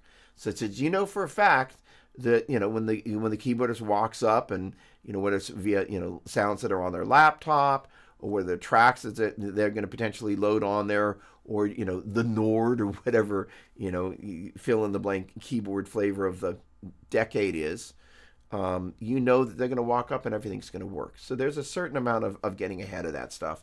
But, it's not something that is normally taught. So there we go. Mark 535, there we go. What a great amp. That's actually one of the amps that's actually not in my stable. I have a Mark 525 floating around here somewhere. But those are great amps. Awesome, awesome, awesome. Were you miking that, or were you using Cab Clone DI on that? Excellent job. All right. By the way, noting that it is 3 hours and 6 minutes into this, I've got some stuff that I've got to be attending to soonish. So, let me just take a quick look at Chris's questions here and make sure that I hit all the big points that I wanted to hit. Okay. So he did ask this question. I'm going to hit this one, and we'll come back to the cab clone. No, that sounded great. So, the funny thing is there's some folks that I'll say it affectionately, that whine about cab clone DI. I think as long as you're not trying to take a cabinet that's in the room, then run out of cab clone DI and expecting cab clone DI to sound like fill in the blank, whatever cabinet it might be, because cab clone DI basically has a closed and open back mode. It doesn't tell you, of the millions of closed back cabinets going to be out there, invariably it's going to be that. And for the open back, invariably it's probably going to be a 112. I should know this, but I don't. But the point being is, as long as you kind of go, well, you know what? Let me just connect any speakers and just run direct. They sound great. You just EQ it like you're doing that. Albert, you are the bestest. Thank you so much. Always a pleasure. You are a life giver, my friend. So and it's so convenient to actually be able to monitor with your monitors and not have the amp blaring next to you. So you're trying to go, am I hearing the amp? Am I hearing the monitors? I'm hearing the amp bleeding from the other room. It's just such a great workflow. And with the Petrucci combo, I was so impressed with how great, and I use that word efficiently to describe, I was like, this sounds great. And, and John was like, yeah, it's just like, it's really cool. Okay. So this, and so, it's a funny thing. This is the interesting thing about these Boogie amps is on the back, if I were to spin it around, which I'm not going to today, for both of the channels, there is independent selection of the IR that you can load on the way out. So the neat thing about this, and let's see, I want to say that the Rev amps, the D20 were the first to introduce that. So they've got the 2-notes technology.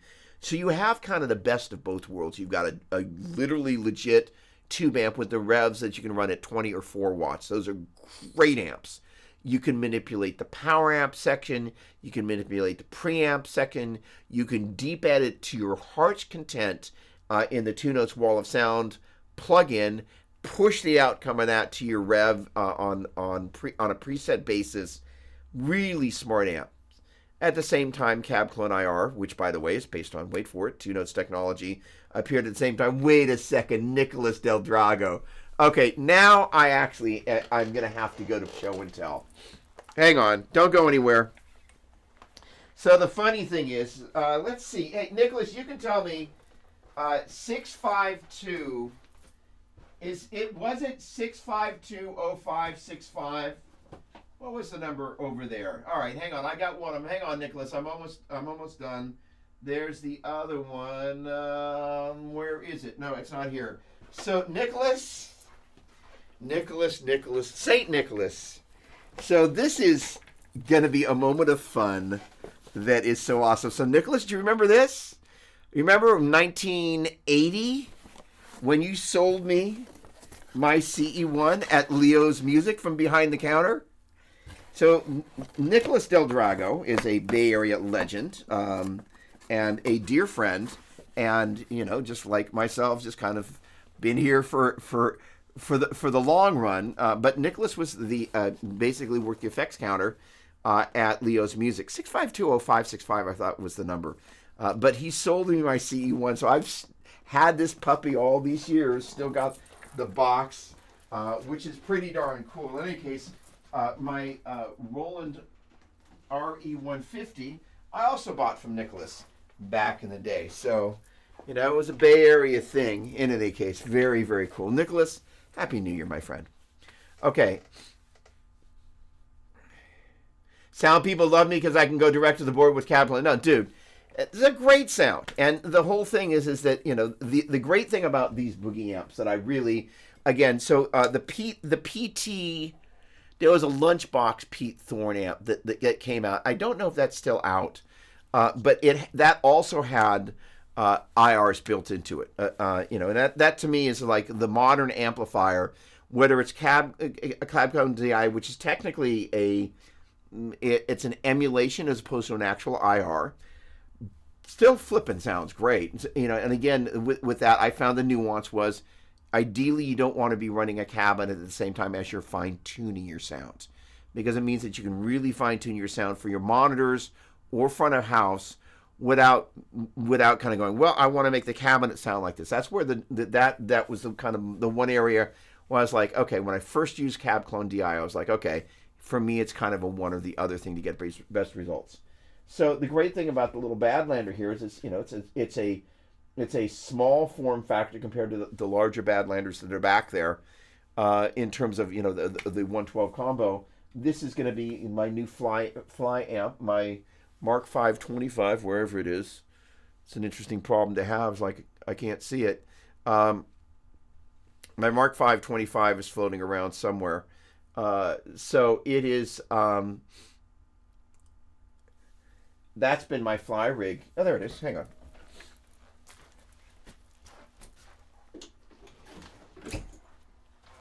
There you go. Oh, wall of boogie. Hang on. No, it's got a reverb tank. So those of us who know boogie amps know that if there's a reverb tank in the bottom, you can't stack it unless you take the handle off of one of them. But this guy, comparatively speaking, is a little bit smaller. But I kind of jumped into Badlander world and I kind of live there, which is groovy. All right. So,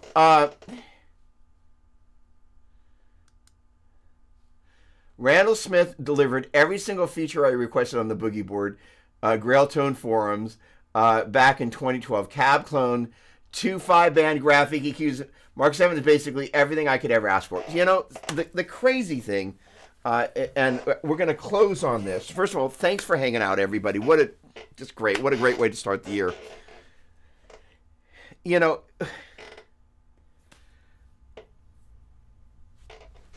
83, right?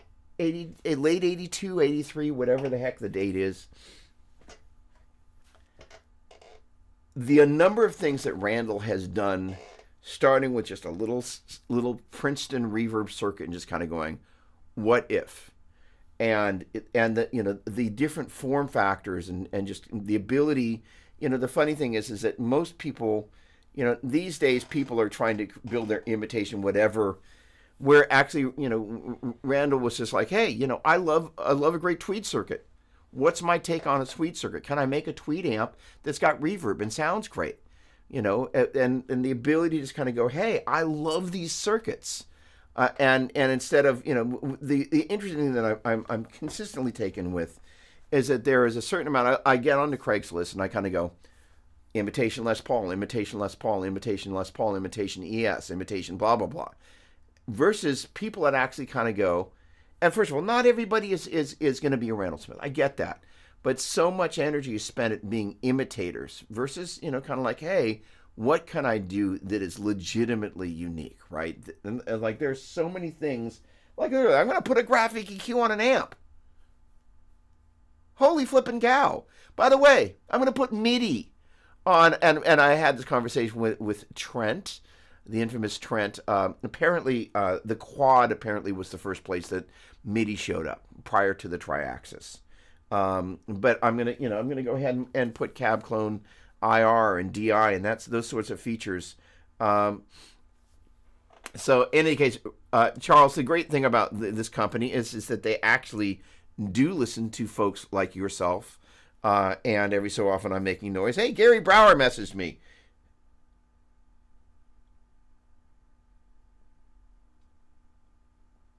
Okay. All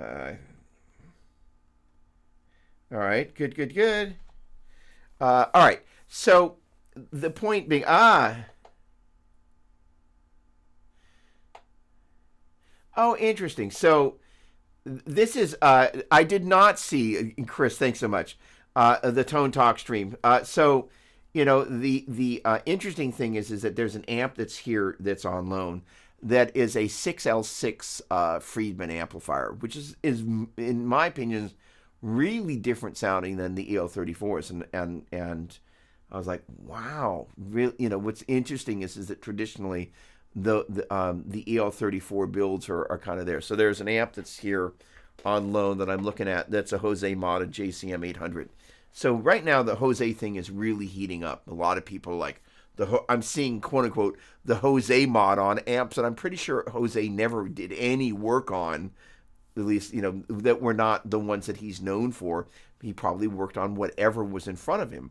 But when you think about the classic Jose mods, they were generally built around some sort of JCM 800 like the amp that's over there, or some sort of plexi that he reworked. That's kind of really the classic thing. Tell Gary Jumbo, hello, I take it. No, I'm getting used to being able to read this. That's really cool. So, the Jose thing, and Dave Friedman has been in the back of a lot of those amps. There was an amp that I think was an old Steve Vai amp that Pete Thorne did something with for a while. One of and I will share this. I don't know if it's ever going to happen, but I can share it here because we're far enough into this thread that I don't feel any great danger of exposing what I'm going to do one way or the other. But one of the things that I would love to do, it's on my wish list. As I understand, the Metallica thing was running the Mark II C Plus out of the slave out into the power amp return on a Jose modded Marshall, and I think that would have been out into a Marshall JCM-esque cabinet. I've got to do some research in the Metallica department. I know some of the techs in Metallica world, and they may or may not. Well, Justin does not. No, Justin would have been a. No, I think Justin came around just at the time of the parking lot show, so this would have been before then. But the idea is that I'm going to ask Ola if he can just kind of lay down some Metallica-oid riffs, or there are a couple of other folks that they can do that as well, but do some raw DI and then basically hook up the rig and kind of recreate that. You never know, I might be able to find some other places to get some of those sounds from, but that would be really kind of in terms of the Grail tone. It's just kind of like all the crazy stuff that you use. It's next to never you're going to see an original Mark II C Plus and a Jose modded Marshall in the same place. And I can't do that downstroke Metallica thing. Of all the things that I can't do that I'm not going to learn to do, that's probably right at the top of the list. In any case, thank you for joining me on this Saturday. My original thought was, we're going to do an hour here. I'm going to be super efficient with the topics. We're going to do this, and this. And then the chat, which I absolutely love, was like, oh, we're going to go here. Flippin' A. I love that. And it's one of my favorite things about hanging out with you. Thank you for sharing your Saturday with me. Like I said, they call it social media. Well, I say this every week now, kind of. They call it social media because there is a social element to it that I absolutely love. I don't spend a lot of time with other human beings other than the wife. And so it's really kind of nice to be able to do this. It just feels great. So thank you for that. I'll see you next Saturday. Thanks again. Cheers.